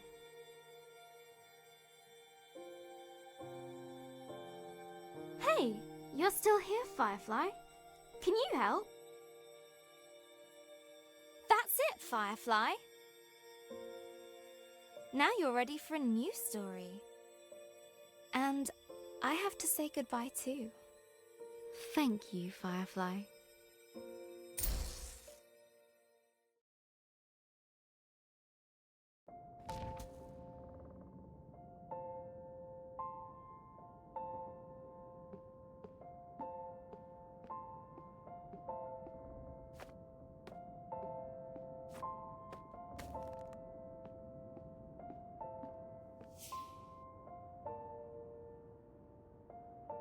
I never thought I'd see you again. But you're not really here, are you?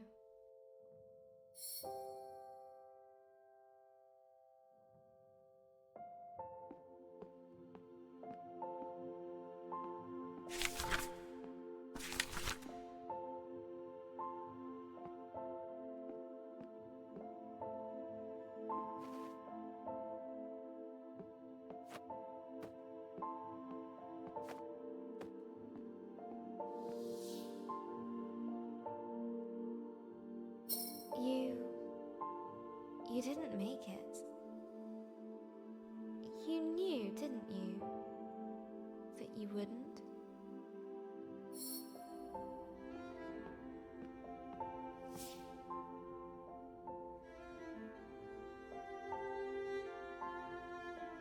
That's why the Firefly came to me. They knew too.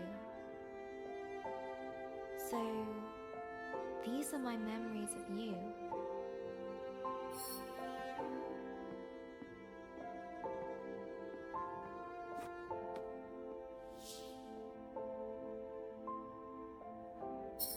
That's where you live now, isn't it? Within me. I'll hold you close. I'll take you with me.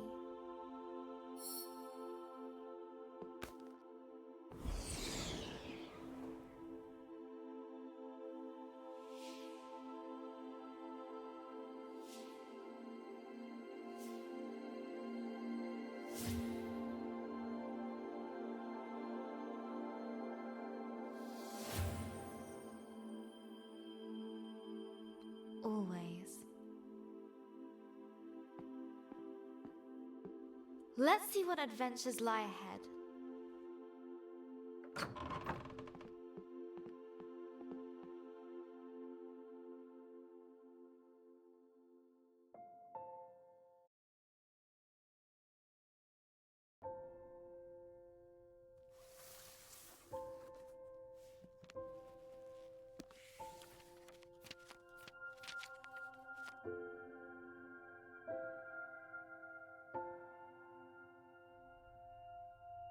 Hello, journal. Reading these dusty pages makes me feel old. I reread them so many times as a kid, taking myself back to those dark moments. reassuring myself it would all be okay. That helped. You helped. I still miss Gran every day.